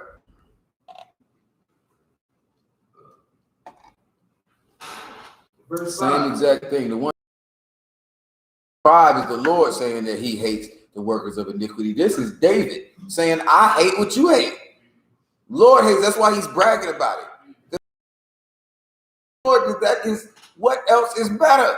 Right. It's like a son trying to be like Exactly. Like that's is nothing to make me more proud. Look, you a Redskins fan, and you raise a son that's a Redskins fan or Miami Dolphins fan. Oh my goodness, my boy. Come on, we going to the game, boy. You know what I'm saying? Like it's just, it's why David is making the point of it. You know what I'm saying? That because the Lord would love it. I hate evildoers. Me too, son. You all right. Go ahead. Right. Verse 5. I have hated the congregation of evildoers, and will not sit with the wicked. I will wash my hands in innocency. So will I compass thine altar, O the most high power. Oh, Yahweh. Oh, Yahweh. All right. I have hated the congregation of evildoers and will not sit with the wicked. I will wash my hands in innocency.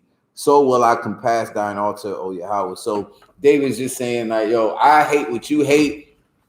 And as far as I understand, like, if I hate what you hate, I got to be right. I got to be innocent. There's nothing that can be charged to me. If there's something that can be charged to me, then Lord, judge me. I stood as strong as I could. I don't know of anything that I'm doing wrong. So if there's something that I'm doing wrong, let me know. But in my defense, if I can make my own plea, I do hate evildoers, and I don't sit with wicked people. I don't mess with dissemblers or nothing like that. David is making his case. Like, yo, I'm all right. Ain't I? Am I? I don't know. So for the Lord to determine, you know what I'm saying? And that's what it comes down to. But you see what he used, the same thing that's in Psalms 5. Right? So what you got for me, Nishar? God. Ecclesiasticus, chapter 12, and verse 6. All right, so we're going to the Apocrypha, Ecclesiasticus 12 and verse 6. And I'll get the questions after this, but I just wanted to, like, let's let brothers and sisters know you ain't supposed to love everything. There's a time and a season for everything and every purpose under the sun. The Lord himself hates. Who gives a damn what you love and what you hate? What you should be concerned with is loving and hating the same things that the Lord did, the same way that our forefather David did. You understand? That's the point of this. All right, keep going. If I may, sir, start at verse 1. Whatever you think, it's all please. good. Come. Ecclesiasticus chapter 12 and verse 1. When thou wilt do good, know to whom thou doest, so shalt thou be think for thy benefit. Do good to the godly man, and thou shalt find a recompense. And if not from him, yet from the Most High. Right, like y'all all know this is one of my favorite scriptures right here, man. Like this one, I tell you, it's a few, you as you grow and learning how to serve the Most High and how to please the Lord, just like David was doing right there. Like he hate all evildoers. This is what we learn in here, man. Stuff that these oppressors would not want you to know. You know what I'm saying? They just want you to be happy all the time. They don't want you to have this type of vibe where I don't mess with people over here. They want everybody. The more everybody get along, the more money they make. You know what I'm saying? Hopefully the less crime they have, because you're all high and you just love everything and everybody. Anybody could rape you and you just be quiet about it for 13 years and then take the nigga on Maury and say, yeah, my uncle raped me 13 years ago, because you just love everybody and you can't hate and you can't it's not a time to kill a nigga because touch my daughter. It's a lot. Not a, you know what I mean? Anyway, point I'm making.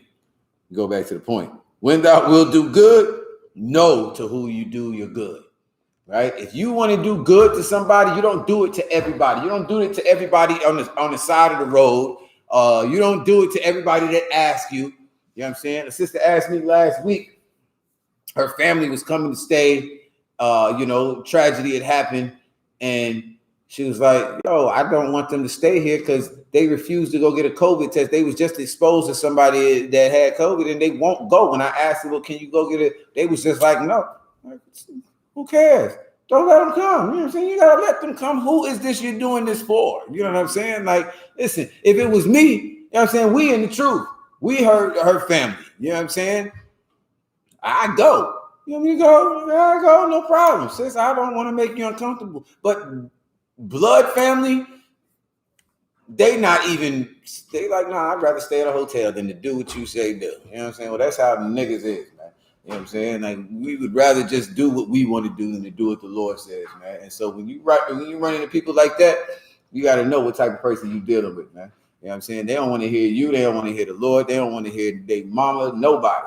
You know what I'm saying? So when you do good for somebody, make sure you know what type of person it is, man. Make sure, you know what I'm saying, that if you're going to do something for somebody, first of all, you shouldn't expect nothing in return from that person. That's the first thing. It's the first lesson in wisdom that I give y'all about that. Don't expect nothing. Do not give a loan to somebody, you know what I'm saying, a brother or sister. First of all, even if they are the truth, you know what I'm saying, we expect you're going to get it back anyway, but you don't have to. I wouldn't look at it like that. I would look at it like, you know what? This is a good person. I'm willing to lose for this person. Don't even worry about it, brother. If you ain't got it, you know what I'm saying, we could work something out. If I need it, I know you'd be there for me the same way. It's not a problem, it's the truth. Somebody in the world, you need a notary and a damn stamp and everything just so you can go to court, because that don't mean you're going to get nothing back. You know what I'm saying? That's just so you got some proof when you go to court. You know what I'm saying? So the scripture is saying, if you're going to do good for somebody, know that person. Know who you're doing this good for. Know what to expect. All right? Do good to the godly man. Here's the wisdom. Do good to the godly man, meaning someone who serves the Most High, who keeps the law, statutes, and commandments with their whole heart, their whole mind. Now, that is a godly man. You know what I'm saying? And thou shalt find recompense. If you do good for somebody that's in the truth, you'll get paid back. That's what the recompense is. Doesn't matter. One way or another, you're going to get paid back. Either he's going to break his neck to get it back to you, or when you need him, somebody else will give it to you. You know what I'm saying? Give you the same thing. Damn, I lent money out. I wasn't able to get it back yet. I need money for mine. Now I'm going to go to the next brother and they're going to give it to me. I'm going to be recompensed one way or the other. You know what I'm saying? And that's why you do it for a godly man. Because as soon as that brother gets it, he's going to give it back. You give it back to the other brother and we all solid. Everything is good. You understand? And if not from him, yet from the Most High. There can no good come to him that is always occupied in evil, nor to him that giveth no alms. Okay, so no good can come to him that is always occupied in evil, nor to him that giveth no alms. Is just saying, if you don't keep the law, statutes, and commandments, if you don't serve the Most High, ain't no good gonna come to you anyway. Even if you give that crackhead $1,000, no good is gonna come out of it. He's always occupied in evil. He always, you know what I'm saying? Like, he doesn't give no alms himself. He's selfish. He only cares about him. There's no good gonna come out of it. You know what I'm saying? So make sure if you do good to a godly man, because if one way or the other, you're gonna get recompense, and you were just a blessing to him for whatever he had done before, what have you. You know what I'm saying? Okay, pick up on 4. Come, sir. Ecclesiasticus chapter 12 and verse 4. Give to the godly man, and help not a sinner. Do well unto him. Wait a minute. Wait, slow down. Read that one more time, Mike. Verse 4. Give to the godly man, and help not a sinner. Read it one more time. Give to the godly man. Stop. Give to the godly man. Give to somebody that's in the truth, somebody that serves the Most High, somebody that keeps the law, somebody that is at the high holy days, at the Passover, somebody that's in the class, somebody that is trying to help Black, Hispanic, and Native Indian people. That's who the godly man is. Keep going. Come. And help not a sinner. Man, forget TD Jakes. Don't give no tithes, no offering. Don't worry about so-and-so. The sister asked about her family member. Forget them. Who cares, nigga? It's not even asking too much. Just go get a test. Do you got to pay for the test? Come on, man. I ain't got tested yet, so I ain't tested yet. But you ain't got to pay. Bro, what do they do to test you? Okay, bro. Yeah, boy. Let's try to change that. Well, they said stick a stick. I said, damn. You gotta do all that? Stick a stick up. Yeah, swat. There, that. See? Pause. Stick a stick what? I have a comment on the subject. Mm-hmm. Y'all talking about the COVID thing. Now in Florida, they've opened it up where if you set an appointment or whatnot, like at Walgreens or whatnot, it's down to the age of 16. So 16 and older in Florida can now get the COVID vaccine shots. Man, we're stopping them. You know what I'm saying? Like, go get the COVID, man. The sister gonna get you a place to stay, free. She ain't charging you, but it's too much to go get a free stick up your nose. See how that's when it come out? I don't see it. Swab up your nose. Okay. Go get a swab and you would have been done, man. But that's like, I wouldn't be worried. Like, it's not wrong for me to help out somebody who's, you know, not in the truth. Like, of course, I help people all the time that's not in the truth. But what this is saying is, nigga, don't say nothing, basically. And it says don't help somebody that's a sinner. It's not the wisest thing in the world. We're gonna find out in a second, but you know what I'm saying? Like, it's not the smartest thing. It is not a sin. Precept, proof. It's where it says all things lawful and not expedient. That's good, but not what I'm talking about. And that's okay. But it says help the godly man, but help not a sinner. Right? This is not like a law. Right? You want to help the crackhead on the corner? Go ahead. It's just not wise in most cases. Give me not you. He's reading this, right? Give me Matthew 4, maybe. Where is that?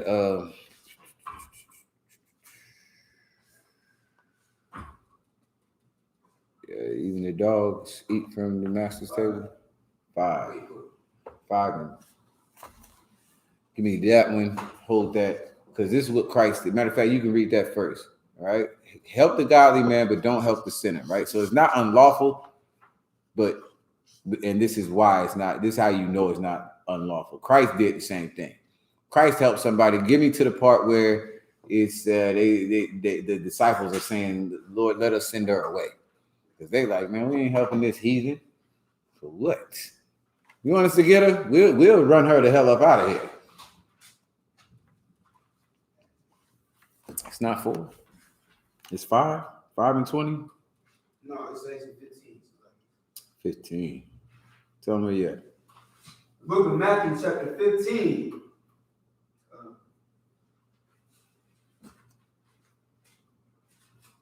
Verse 21. Yeah, it's 20.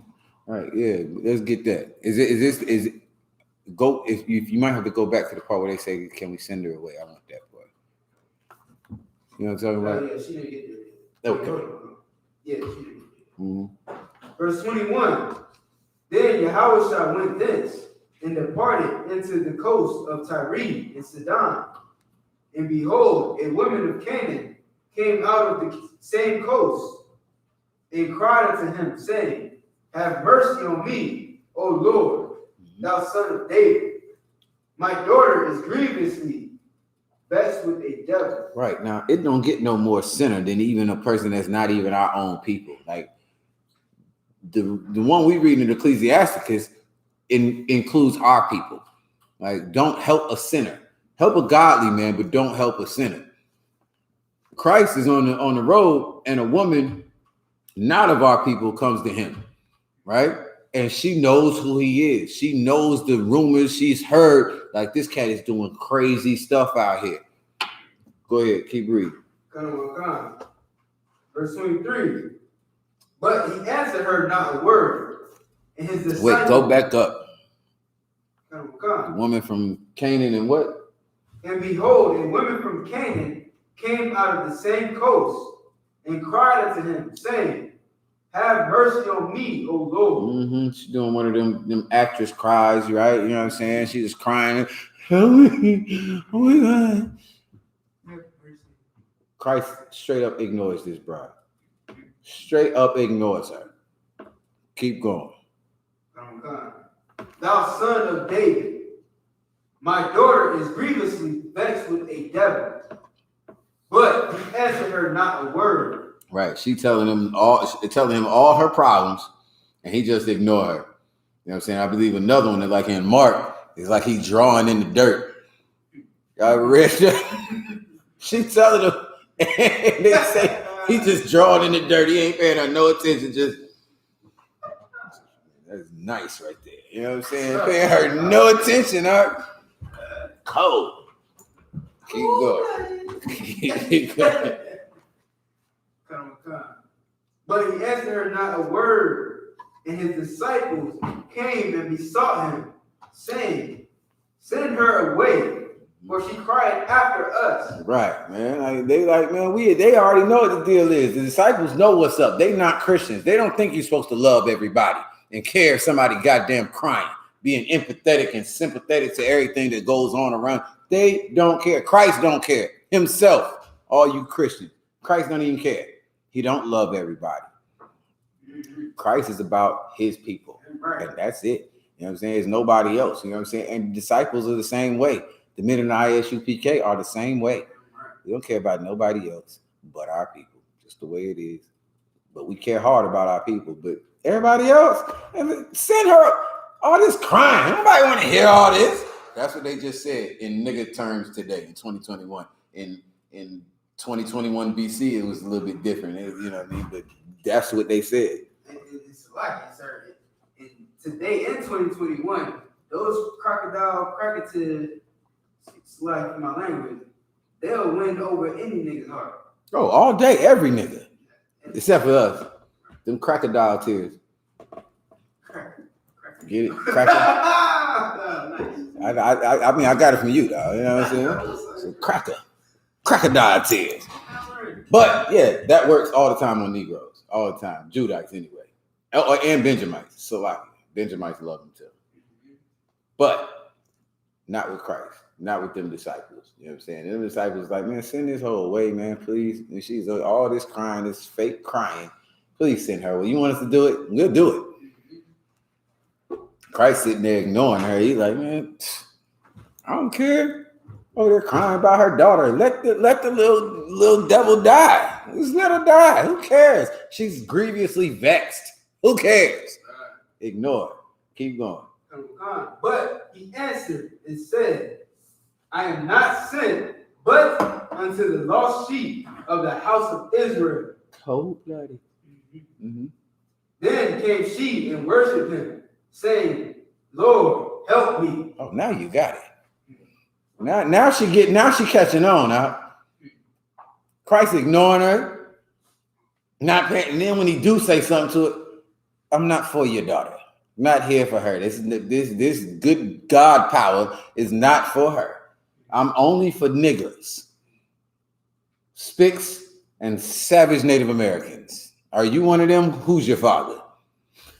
Sorry, not for you. And she did what? And then she came, then came she and worshipped him, saying, Lord, help me. Oh, okay. So now you're understanding a little bit. Like, you know what I'm saying? Like, this is a boot kiss. That's what this is. This is a boot kiss, right? It's like the first boot kiss is a sandal kiss. Christ got a sandal kiss first. She came and worshiped and said, yes, sir. But what? But he answered and said, it is not meet to take the children's bread and to cast it to dogs. Right. Like, I'm here for my children, for my people, for the children of my people. I'm here for my brother's daughter. I'm here for my sister's son. I'm here for my kids. I'm here for my nieces and nephews, my grandchildren, my great-grandchildren. But your daughter's a dog. Well, I just asked y'all earlier. Y'all got a cat? You want your cat, you want your dog to respect the smile. You say, ha, ha. When I come home, my dog better be excited. Man, so you ain't see me come in the building? Oh, hey, mister. Yeah, that's what I thought. God damn it, you sitting over there in your cubicle all mad and shit. I have a problem. Like, hey, Antonio, is everything all right, man? Yeah, I'm cool, man. I'm chilling. Oh, you're chilling. No problem, brother. Listen, I need you to do this. I need you to do that because you're going to get something out of them. You know what I'm saying? This is the way Christ looks at her, man. Christ is looking at her the same way these devils get to look at you and your mama and your father and your brothers and sisters now, like a damn animal. I don't have no problem with it. I mean, listen, get it off while you can.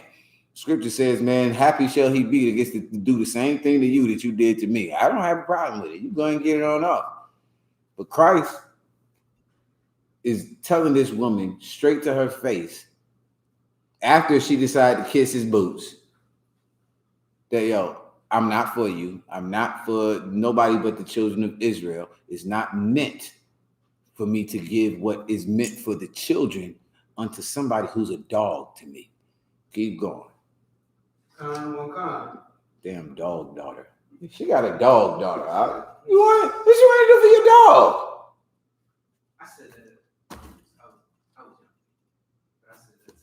I was at Publix, and dude tried to kick me out of Publix. I had brought my dog with him. I'm like, you know what? I'm gonna bring the dog with me. And he tried to kick me out the store. He's like, you can't bring that dog. I'm saying, well, then you need to fire some of these dogs you got working here. I was young, so what?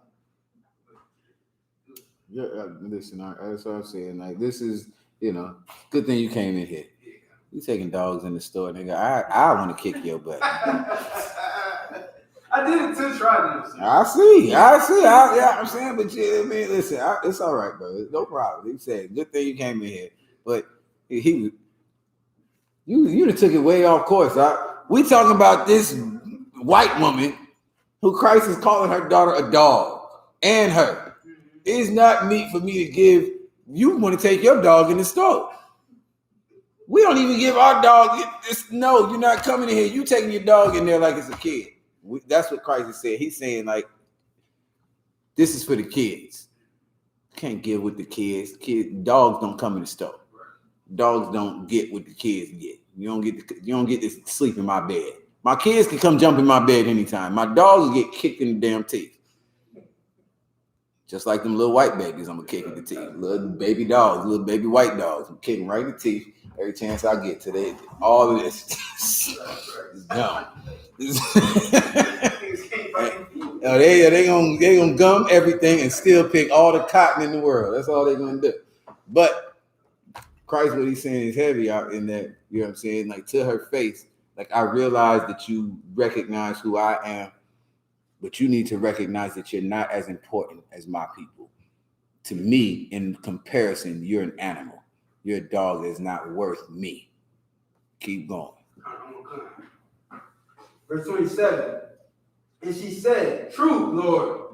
Yet the dogs eat of the crumbs. She said what? Truth, Lord. She said what? Truth, Lord. Christ, since 69 BC, Christ been holding this truth down, man. You know what I'm saying? And she admitted it. Like, truth. I am a dog. My daughter's a little puppy dog. But even us dogs, don't we deserve some crumbs? You don't get no crumbs, sir. Massa, please. Massa, please let me get a crumb. That's all I want is a good slave like that. Give me a good white slave like that, man. I'm gonna leave her kid one too, nigga. I ain't gonna kick them all out. I'm gonna leave one. Kick all the rest of them just for my folk. Kick all the rest of the teeth out, nigga. But she getting somebody like this, she gonna walk around with one. No whip marks. She ain't gonna have no Toby marks, no nothing. Like Paul said, 7 times he last saved one, something like that. You know what I'm saying? Say that one. Oh yeah, you don't have to refresh me on that. I don't know what you're talking about. No, when Paul said how he was tormented. 49 saved one. You're right. Yeah, they ain't gonna listen. If they got this type of spirit that this dog got, this is a good dog right here. This is damn Lassie right here. It don't get no better than this. You don't get no better than Lassie. That's what she is. She is wonderful for a dog. Read it one more time. And she said, truth, Lord, yet the dogs eat of the crumbs which fall from their master's table. It's so true. Keep going. Then Yahushua answered and said unto her, O woman, great is thy faith. Man, even the king couldn't deny that one. Like, who got that type of vibe, that type of spirit? I believe this is where he says is not such faith found in Israel. Find a black woman that'll do this. Salakia, y'all, I love y'all. Black, Hispanic, nigga, I do. But this is something y'all would call her crazy. That girl is crazy. Not me. I never, ain't gonna talk to no man like that. He ain't, you know what I'm saying? So great a faith is not found in Israel. It might be in the other. It's here. I'm telling you, it's on this. It might be in the Mark one, but ain't too many people like that. You just called her daughter a dog. Truth. Yeah, I wouldn't lie to you. What? You think I was insulting you? You sisters, listen. Have I ever insulted any of you brothers? Fucking crickets. I never insulted nobody. It gets a little rough sometimes. You know what I'm saying? I don't insult nobody. And whatever I say is the truth. Listen, I tell you all the time, I ain't nothing. I already know what it's about. You know what I'm saying? But what I tell you is the truth. If I be like, brother, that's a little soft. It's a little this, that, and the third. It's just the truth. It's what she realized. You know what? I am a dog. That's not a lie. To you, I'm a dog. That's basically what she's realizing. You know what I mean? Like you're saying the truth. But if you want to make that comparison, Yahushua, well then understand this. Even your dog. How many of y'all got dogs you let jump in your bed with you? You know what I'm saying? You feed them, forget crumbs. You give them the whole damn steak. You give them the wonderful, you know what I'm saying? Go buy Choice Selects, whatever. Blue. Help me out, dog. Blue who? What's the food for dogs? Blue Buffalo. The one that's expensive. Yeah. She love her dog. I don't buy that. I ain't never bought that, man. The Bill Jack. You know what I'm saying? Like, you love your dog too. You know what I'm saying? Like, you look out for that dog too. But not before my kids. I'm not buying my dog Blue Buffalo when my kids is eating ramen. Damn, Blue Buffalo gonna have to wait. I'm not asking for no steak or no Blue Buffalo. I just want a couple crumbs. Can I get crumbs? That's real, dog. Here, take these crumbs. You know what I'm saying? Don't be coming to crying me that you ain't getting enough, protein. Eat these crumbs. That's all it is. If you got that type of spirit, you'll be a loyal and wonderful dog to me. And that's what this woman was to Christ. You know what I'm saying? Read it from that last verse you stopped on up. And she said, "True, Lord, yet the dogs eat of the crumbs which fall from their master's table." Right. Christ don't love everybody. Keep going. Come. Then Yahushua answered and said unto her, "O woman, great is thy faith. Be it unto thee even as thou wilt." Okay, that's close, but so great a faith. It's an 8. Okay, I was gonna say, man, I know it's, but okay, but that's kind of the same thing. Like he said, great is thy faith. Like you believe in what the Most High, who the Most High puts in charge. That's what that faith is about. Like she don't know Christ from nobody, but she knows that this is a man of the Lord, one way or the other. She ain't never seen him do nothing. She ain't never lived with him. She ain't never did nothing, but she kissing his boots and worshiping him so that he'll do what a black man is made to do. You know what I'm saying? And it's a bunch of things, but in this case, she needed help with the puppy. We train dogs very well in Israel. You know what I'm saying? So that's all it is. You got that? Give me that real quick. I just want to hear that. This sounds good. Come. I can't say that to the sisters and not back it up. Matthew chapter 8, verse 7. And Yahushua said unto him, "I will come and heal him." And the centurion answered and said, "Lord, I am not worthy that thou shalt come under my roof. But speak the word only, and my servant shall be healed." Whew. Man. Right? Wait a minute, y'all. I thought this was the woman. This is the dude. Oh. The centurion. Oh, okay. But damn, he hardcore too. It's another heathen, a centurion. And he's like, man, I'm not even worthy. Is it a heathen or is it Israelite? It could be an Israelite that was in the Greek army, but yes, that's what it is. It's an Israelite in the Greek army? Okay. So this cat is like, I'm so unclean. I don't think that's it. If this is the one where it says there's not so much faith is not found in Israel, then he can't be an Israelite. I'll double check. Go ahead and keep reading. I'll figure it out. I'll find out. Matthew chapter 8 and verse 8. The centurion answered and said, "Lord, I am not worthy that thou shalt come under my roof, but speak the word only, and my servant shall be healed." Right, like these niggas in there smoking crack. It's halfway a whorehouse at my house. You know what I'm saying? Like it's not. You don't even want to come there. It's dirty. You got roaches and stuff. You know what I'm saying? Like I don't even need you to come there. I'm not even worthy for you to come up in here. Just speak the word. You know what I'm saying? Like this is something different, man. Because a lot of people, that's how they are. You know what I'm saying? Like they want that visual effect. You know what I'm saying? This cat knows that all Christ has to do is ask the Most High for what he wants, and it'll happen. He just got to say, like, man, goddamn, children, and the bear will come out and eat them up. You know what I'm saying? Like, that's how Christ was. You know what I'm saying? So he's like, man, I'm not even worried if you come in the room. You can just say something. If you with it, if that's something that you asking the Lord for, I know the Lord is he's going to answer what you say. You know what I'm saying? Keep going. Come. Verse 9.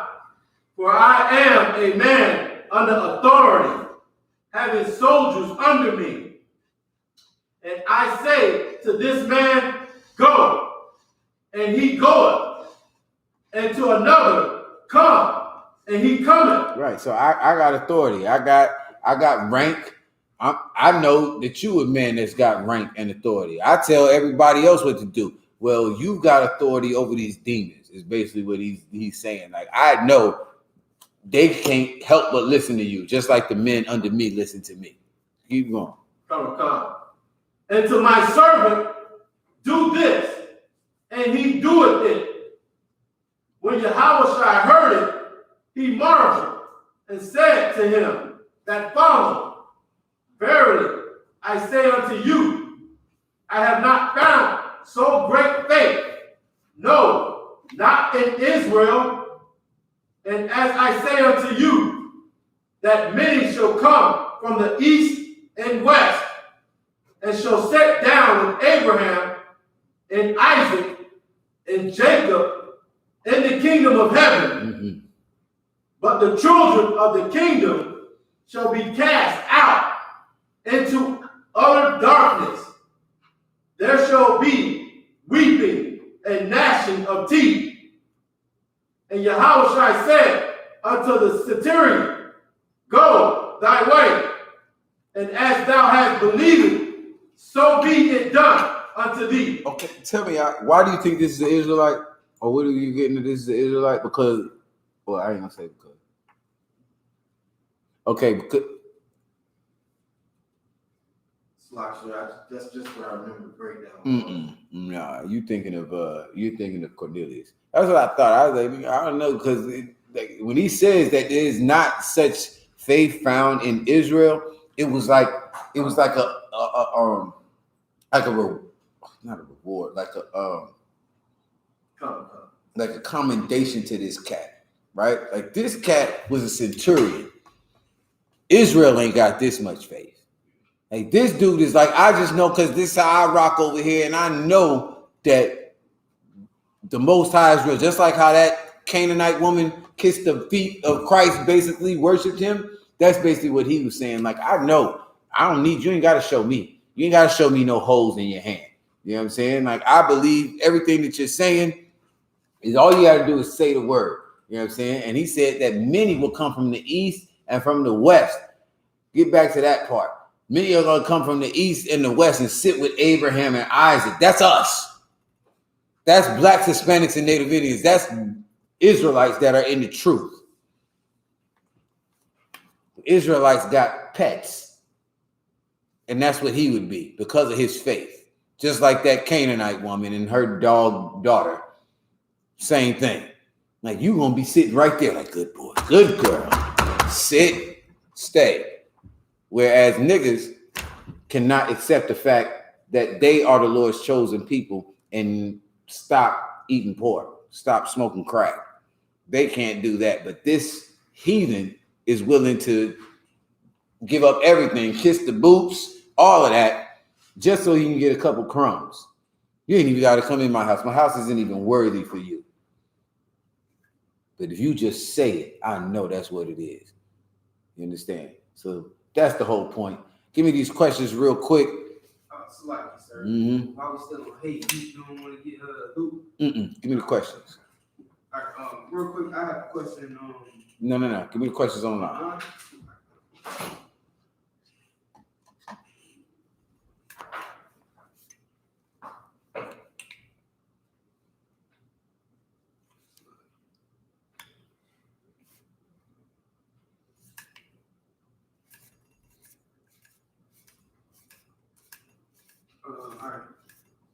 Brother Moses, he asked, can I get a breakdown on unleavened bread?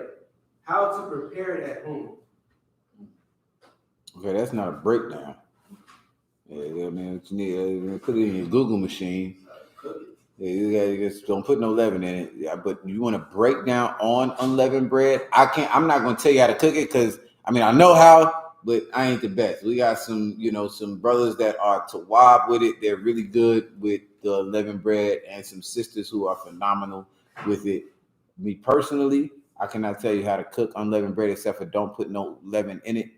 A real easy way. As far as the unleavened bread, and this is just, I'm saying, I'm glad the brother brought it up. The Feast of Unleavened Bread will start Sunday at sundown, right? So from Saturday, there's going to be no leaven at the Passover, and then the Feast of Unleavened Bread will start sundown. I'm going to double check. I'm going to double check because I know there's no leaven at the Passover. And I'm not sure if you can eat leaven that day in between after you come from the Passover until the sun sets on Sunday, which is the Feast of Unleavened Bread.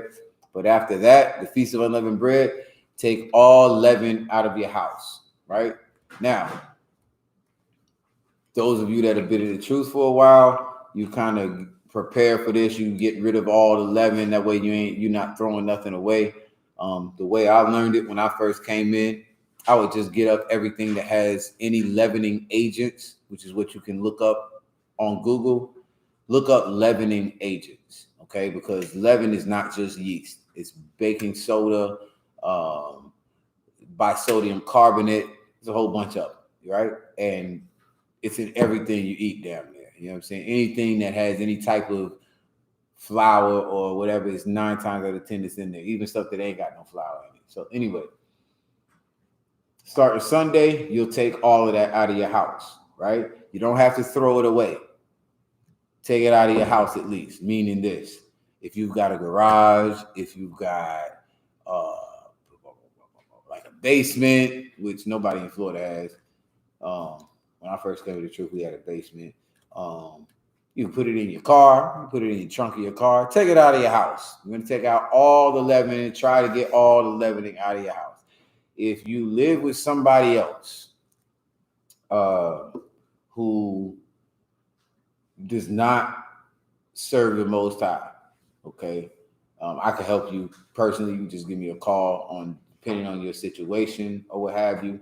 But the whole point of it, the spirit behind it is we take the leavening out of our house for 7 days. You know what I'm saying? The Feast of Unleavened Bread is to commemorate when we were in the wilderness. The Lord freed us out of slavery.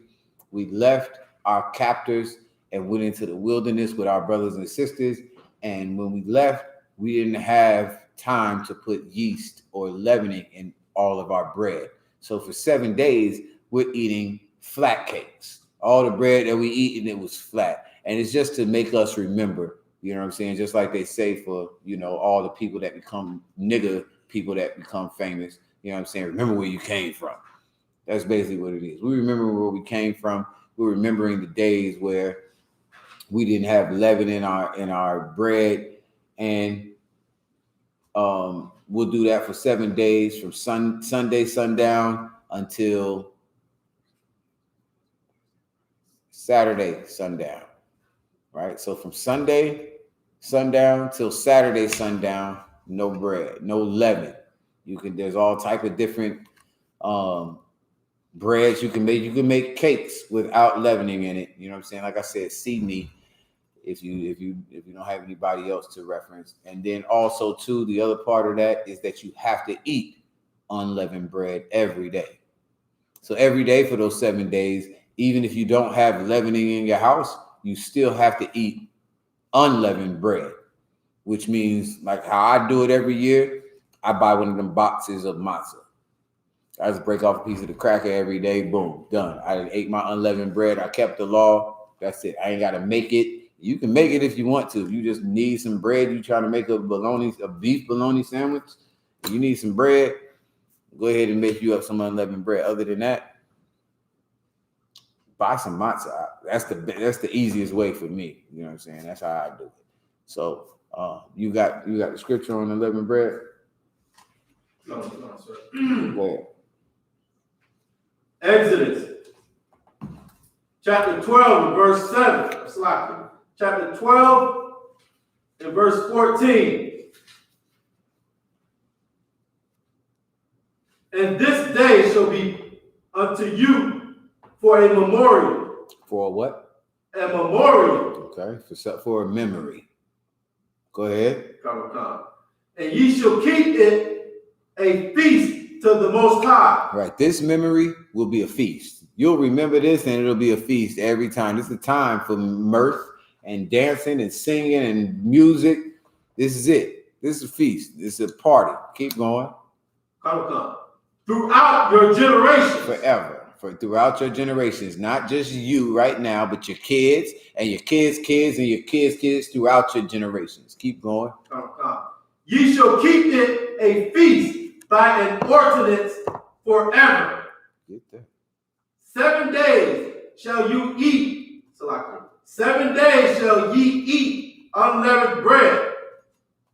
Even the first day ye shall put away leaven out of your house. Right. Even the first day you will put leaven, any leaven, you just take it out of your house.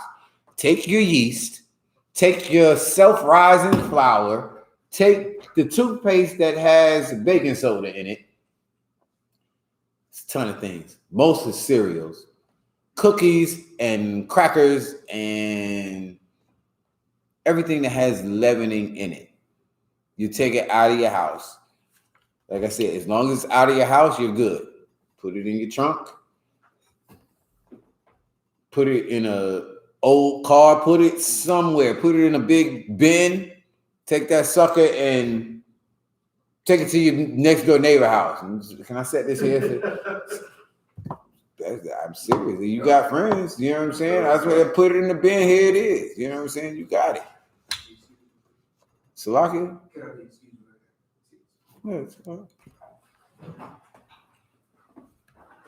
Take it to your best friend's house. Just get it out of your house. Your best friend ain't got to serve the Lord, but you do.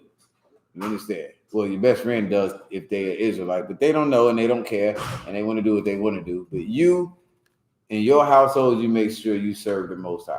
All right? Keep going. Come. For whosoever eateth leavened bread from the first day unto the 7th day, that soul shall be cut off from Israel. Right, and man, it's so crazy because like when I read this, every time I read about the Most High and his laws, he always sounds like my dad. You know what I'm saying? Like it's not even, like it says, take the leavening out of your house. Just take it all the way out of your house. What does it say after that? Come. 4 should be. 7 days. Oh, No, take it out of your house and then it should be 4, whatever. So is that right after that? Yeah, come. 7. Come. 7 days shall ye eat unleavened bread. Mm-hmm. Even the first day ye shall put away leaven out of your house.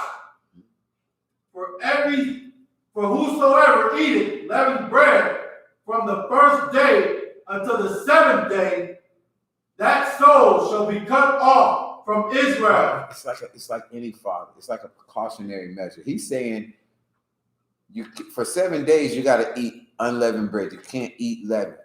So put it out of your house. Why? Why are you putting it out of your house? Besides the fact that the Lord says to do it. So you won't be tempted or forget that it's there. Right, like any father. Like I've done it. Like when I first came in the truth, Day of Atonement, I went to work. Couldn't miss work. Even though y'all know what the law says about the Day of Atonement, right? What does it say about work? No servile work. You gotta say it louder or get the mic. No servile work shall be done in that day. You can't go to work. Not because working is sin. The Lord just loves you, and he don't want you to piss him off, because I'll F you up. He says no servile work should be done, because I found it out. I went to work with my stupid behind. I went to work. I'm at work. You don't know. You just there. Like I'm not telling everybody. I didn't write it on a sign or nothing, but I'm just doing like regular stuff that I normally do. Well, the Lord cuts that off. As a father, just take it out of your house. You're gonna go into the cupboard and you're gonna be hungry. Hungry. Wasn't even thinking. You done ate some leaven. So just take it all the way out your house so you don't have that problem. Day of Atonement, you can't eat. Don't work. Don't even go to work. Because if you go to work, you're going to forget because your mind is on some other stuff. You stay at home all day, every year, I sit in there. First of all, I stay up all night the night before. That party that we have, which it ain't really a party because it ain't no drinking, ain't no nothing, but I stay up. I stay up talking to y'all. I won't let y'all go home. I do that for a reason every year. I hope y'all know that. I do that every year for a reason. I get home like 3, 4 o'clock in the morning, be tired as hell, fall out. I wake up at about 12, 1 o'clock. It's my 8 hours. Wake up about 12, 1 o'clock. Go to the bathroom, brush my teeth. Don't swallow no toothpaste. Don't swallow no water. Spit good. You can swallow spit and that's it. Make sure it ain't nothing but spit. And you get dry with it. Go back, get back in the bed. And I be having a list of movies. I got Day of Atonement movies. I do. And all you need is 3. Need 3 good movies, right? And you sit there, you watch the movies, right? 6 hours. So from 12, 1 o'clock, whenever I get up, 6 hours, sunset. I'm trying to tell y'all. It's my routine every year, and I don't move. I don't go do nothing. I don't get tired. I'm not walking nowhere. I'm not driving nowhere. Not going nowhere, because if I do, I'll forget. Well, this is the point of take the leaven out of your house so that you don't have that problem that you run into. The Day of Atonement, sit at home, be lazy, do nothing. I don't know why you would want to do anything. You can't eat or drink all day. I'm not moving. I stay as still as possible. I don't even roll over. I just be laying there just watching movies. I do not move. Can't move out. You'll be hungry, be thirsty as hell, be thinking of stuff. You just be like, Don't watch TV. My other little tip for y'all. Commercials. Mess you up. You like menstrual cramps or something. Nigga be squatting. Oh my God, nigga, is that Burger King? You ain't ate Burger King in years. Bro, Burger King looks delicious on the Day of Atonement, bro. So I'm telling you, don't watch no TV, just get movies, get VCR tapes, something. Find a DVD player, do something. Yeah, Hulu got commercials. Oh yeah, you gotta go Netflix. Netflix are better. Netflix, DVDs, and then VCR. That's the order.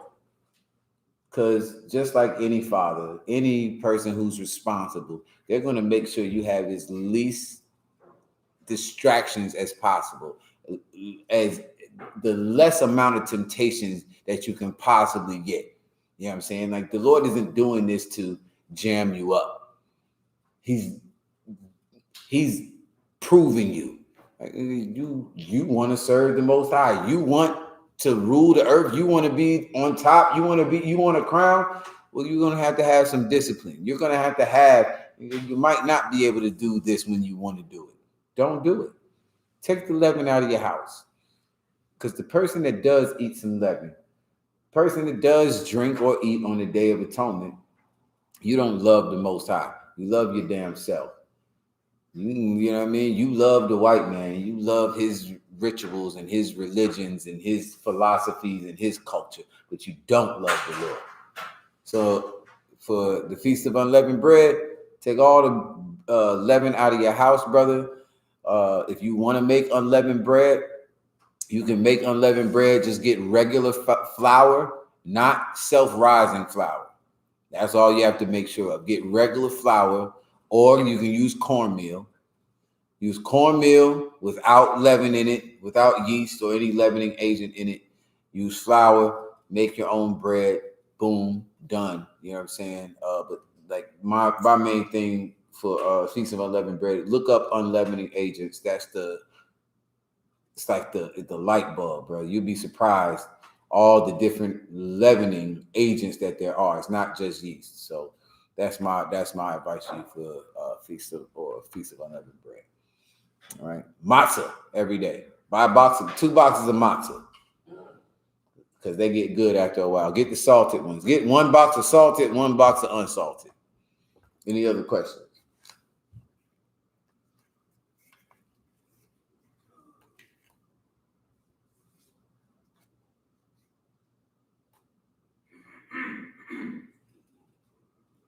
Sister Mariana, she said, Salakia, can I get a breakdown on Genesis 28, verse 10 through 18? The book of Genesis, chapter 28.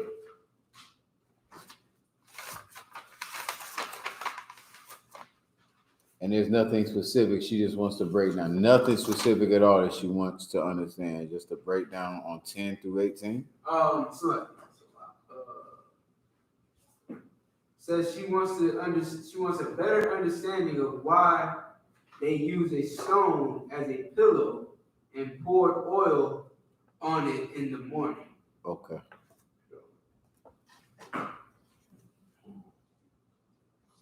Start me at what verses did she ask for? Verse 10 through 18. Okay, Mariana. Okay.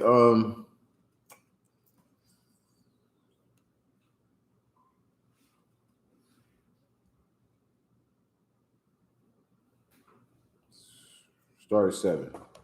The book of Genesis, chapter 28, verse 7.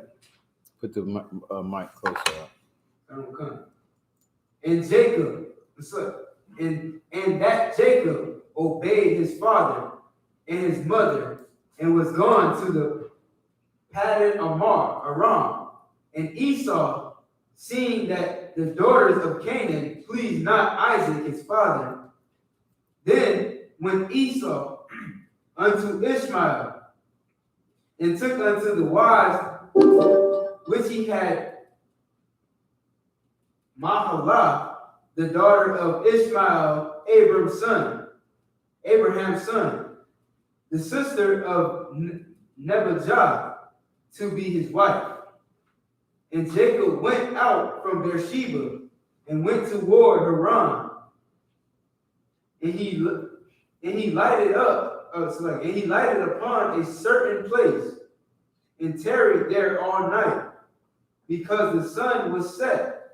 And he took of the stones of that place and put them for his pillows, and lay down in that place to sleep.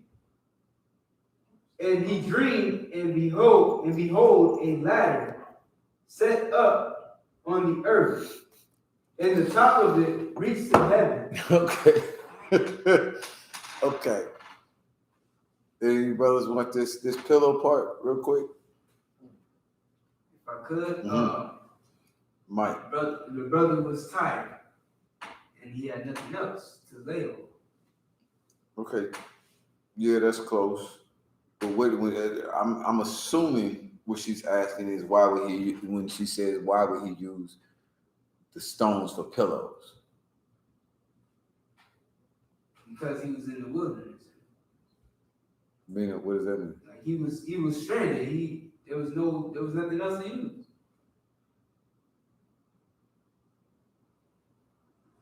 Yeah, okay.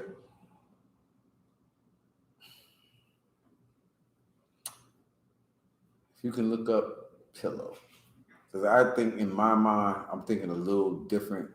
Like to me, pillows, I know to us pillows is these nice, soft, wonderful, fluffy, down type things, which it is, you know what I'm saying? But it's something to lay your head on. It's really I'm like spoiling it, but it's really just something to lay your head on.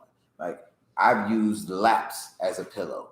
I've used the edge of a couch as a pillow. You know, you could put whatever you want. I use my arm as a pillow, so I can sleep when you wake up. It's just something to lay down on, you know what I'm saying? Which I think that's messing her up because he's using a rock. Okay, so like what you said about him being out in the wilderness, there's nothing else, you know what I'm saying? Like, where else are you going to lay? He decided to lay here upon the rocks is the main thing. But I just want to get the pillow. I just got to know. Is it in the Bible dictionary? I doubt it. Connor, it actually is, sir, but it's on the back, Compact Bible Dictionary, page 461. Pillow, stone pillow for Jacob. Genesis chapter 28, verse 11. Bolster in 1 Samuel chapter 19. Cushion for the head. Mark chapter 4, verse 38. That's all it says. Okay. So, like I said, to us, we kind of imagine it like that down thing you got, that soft, wonderful goodness that's on top of your bed. But if you could, okay, we're going to take a ride for 16 hours this Wednesday. I'm not taking no pillows, but I'll use a piece of steel. And what else is the headrest made out of besides steel?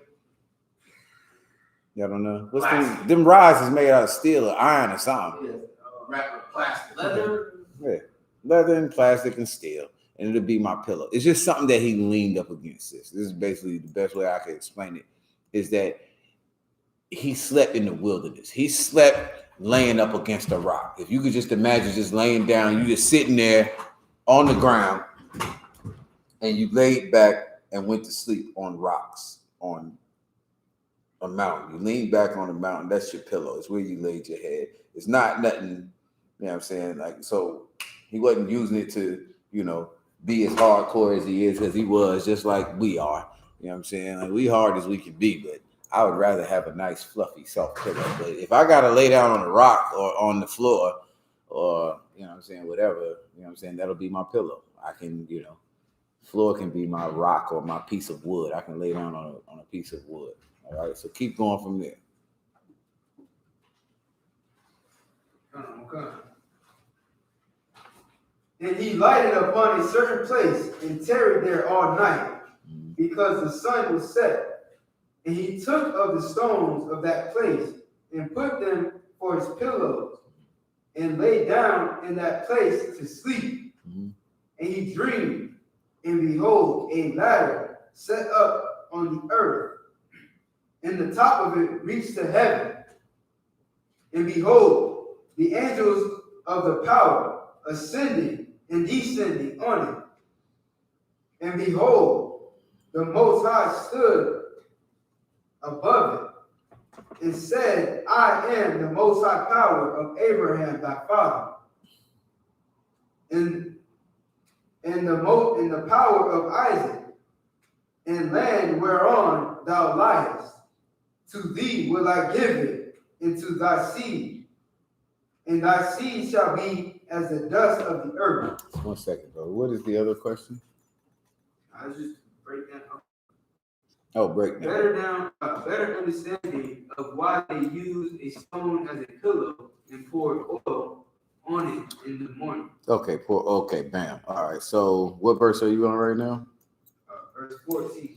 Okay, so we got the pillow part. He used the stone as a pillow because he's in the wilderness, and basically it's just giving not understanding. It's just giving the point that he's a hardcore brother. You know what I'm saying? He didn't have nowhere else to sleep. He had to stop where he was, and he used some rocks for his pillow. That he just decided to do that. He could have used something else, I guess.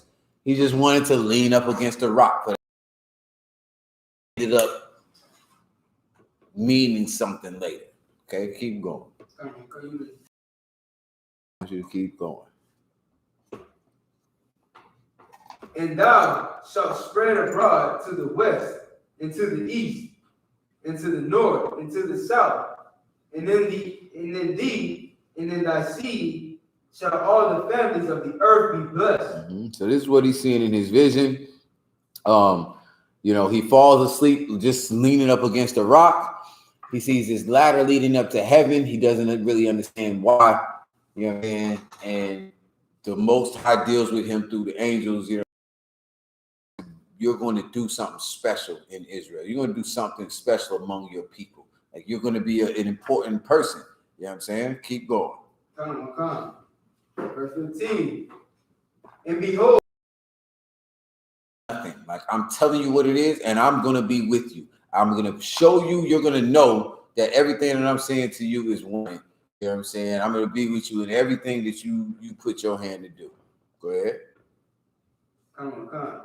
And I will bring thee again into this land, for I will not leave thee until I have done that which I have spoken to thee of. And Jacob awaked out of his sleep, and he said, surely the Most High is in this place, and I knew it not. Verse 17. And he was afraid and said, how dreadful is this place? This is none other but the house of the power, and this is the gate of heaven.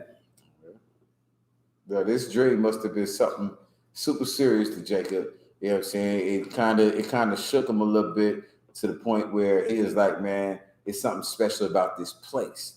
You know what I'm saying? Which is not the place. You know what I'm saying? It's the Most High and the Most High choosing him. But in his mind, he's like, yo, this place is special, man. I've laid on a rock here and it's going down. You know what I'm saying? Like I'm having these dreams.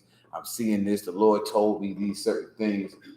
So to him, he's going to, just like we always do, we're talking about the Passover, the Feast of Unleavened Bread. We remember, we commemorate the things. It's written thousands of years later. We're sitting here reading about what happened to this brother in this place. Okay, so it was special. The things that he did is special. The stuff that he said, the stuff that he witnessed was special for us. You know what I'm saying? He didn't know it then. All he knew was, damn, I got this dream right here, right now. I was laying on this pillow. You know, some of y'all are superstitious. You know what I'm saying? You'll wear the same damn socks every game because you scored 50 points one game with these socks. So you want to keep it the same way. You want to remember, I wore these socks. You know, we wear these socks. These are special socks. But he thought that the place was special. It was like, it's almost superstitious. I'm not going to say that word all the way, but it was almost superstitious. Like he just thinks that there's something special about where he was. The reality of it is what we already read, in that the Lord is choosing this brother amongst anybody else he could have chose on the earth. And it's telling him that I'm going to be with you. What I'm telling you is going to happen. But Jacob is trying to remember it. He wants to remember it. He's going to make this place special unto the Lord. I'm going to separate it from everything else that there is on the earth. All right, this place is special, which is where this oil is going to come in. Keep going. Come. Verse 18. And Jacob rose up early in the morning and took the stone that he had put for his pillow. Took them stanky socks, stank butt socks, and set it up for a pillar and poured oil upon the top of it. Right. Like this is what Jacob did to remember what the Lord did. You can do whatever you want to. You can take socks. You can take a rock. You can take whatever you want to. You could take bread with no leaven in it. You could take whatever you want and remember the things that the Lord did. That's all he's doing right here. Like for everybody, for all, saying like we follow the traditions of this kingdom. You want to get a stick of wax and put fire on top of it and blow it out and make a wish, because something important happened to somebody sometime, and they do it all the time. It's a tradition. Birthdays, you put candles on the cake, you light the thing. All right, close your eyes, make a wish. Don't tell nobody your wish. Okay, it'll come true. Because there was nobody there the first time somebody did tell. They don't want to tell nobody, whatever the case may be. I don't know. In this case, Jacob is like, I'm going to take this rock, I'm going to pour some oil on it. The oil we use for anointing, for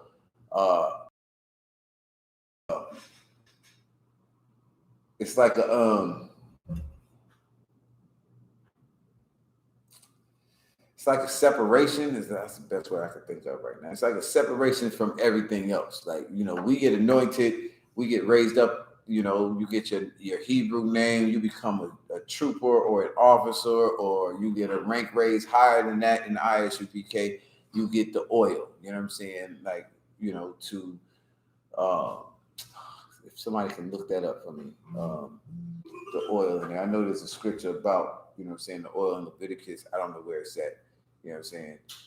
And of course, the one about running down Aaron's beard. But this oil that he's pouring on the rock, he's just anointing he's like the rock. He's separating the rock from all the other rocks. You understand? It's kind of like that's the spirit behind what he's doing. And this rock is special. This rock is, you know, like a pillar to remember. You know what I'm saying? He ain't built no statue. He put a pillar. Like, oh, this is the spot where I was laying at when the Lord came and talked to me through an angel himself that day. And I'm never going to, that's as deep as you can get with it. He just wanted to remember it. That's what that thing is there for. Every one of his children that he told this story, they can go back and be like, yeah, this was the spot where my dad laid at. Saying, like, you know what I mean? A lot of things. Remember the Alamo. Who was in the Alamo? Y'all don't know y'all white people history, nigga? Isupk, the white boy. the cat. Is it Dave Crockett? Yeah, I say I'm old. The shot. I ain't trying to put you out there. You ain't never seen that show, Davy Crockett. Damn, I'm old. Okay. Anyway, don't shake your head like that. I'm old, but I think that was the Alamo. I think that whatever it was. Anyway, white people remember it. That's the point. They remember it. They remember the Alamo. They put museums up. You know what I'm saying? They put other rocks up or whatever. They put obelisks in a certain place or whatever. Well, they got that from us. Like, it's like a memorial to the spot where he got this vision, where he got, you know, this promise from the Most High. That's pretty much it. You know what I'm saying? So the oil was just, you know what I'm saying, commemorating and separating this rock. Like, this rock is holy. You know what I'm saying? You come into the truth, you get that oil, you get your name, you're separated. You're different from everybody else. You should be. You know what I'm saying? So that's pretty much it. You got anything about the oil for me? Nice and loud. The book of Exodus, chapter 30, verse 22.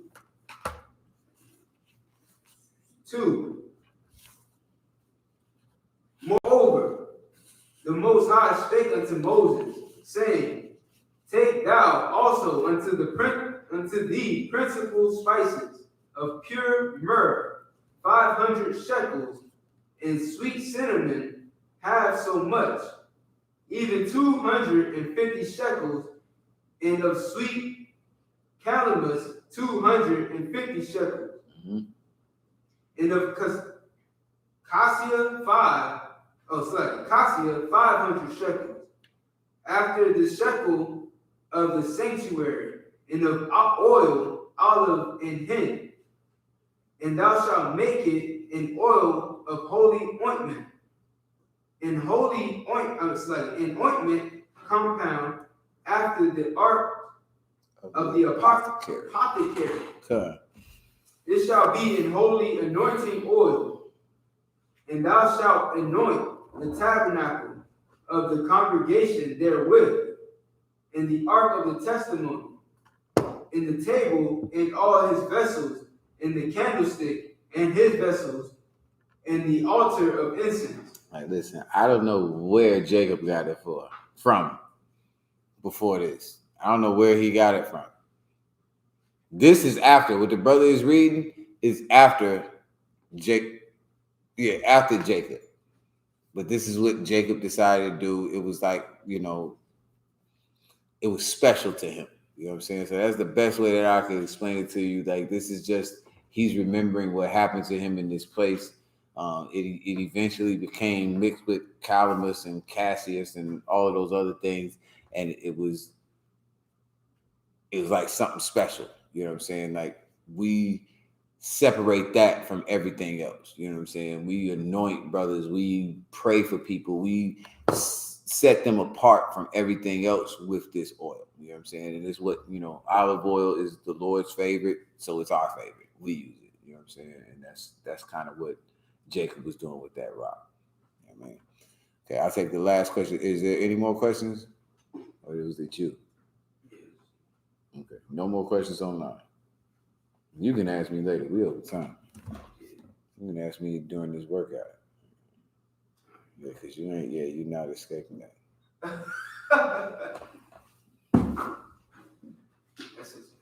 All right. So with that, short announcements. Akim, if I could, tomorrow, I want to get with every brother. Make sure y'all pass it along. Every sister that's going tomorrow. Y'all can pass it on to them if you want to. I know tomorrow's a work day, but I need y'all. Matter of fact, every officer meet me in the officers' conference line at 10:05 on the dot. No, tonight. 10:05, officers' conference line, every officer, and then we'll push it on from there. So, you know what I'm saying? See y'all in Houston. It's the last class we'll be getting in. We'll catch y'all in Houston. Shalom, Israel.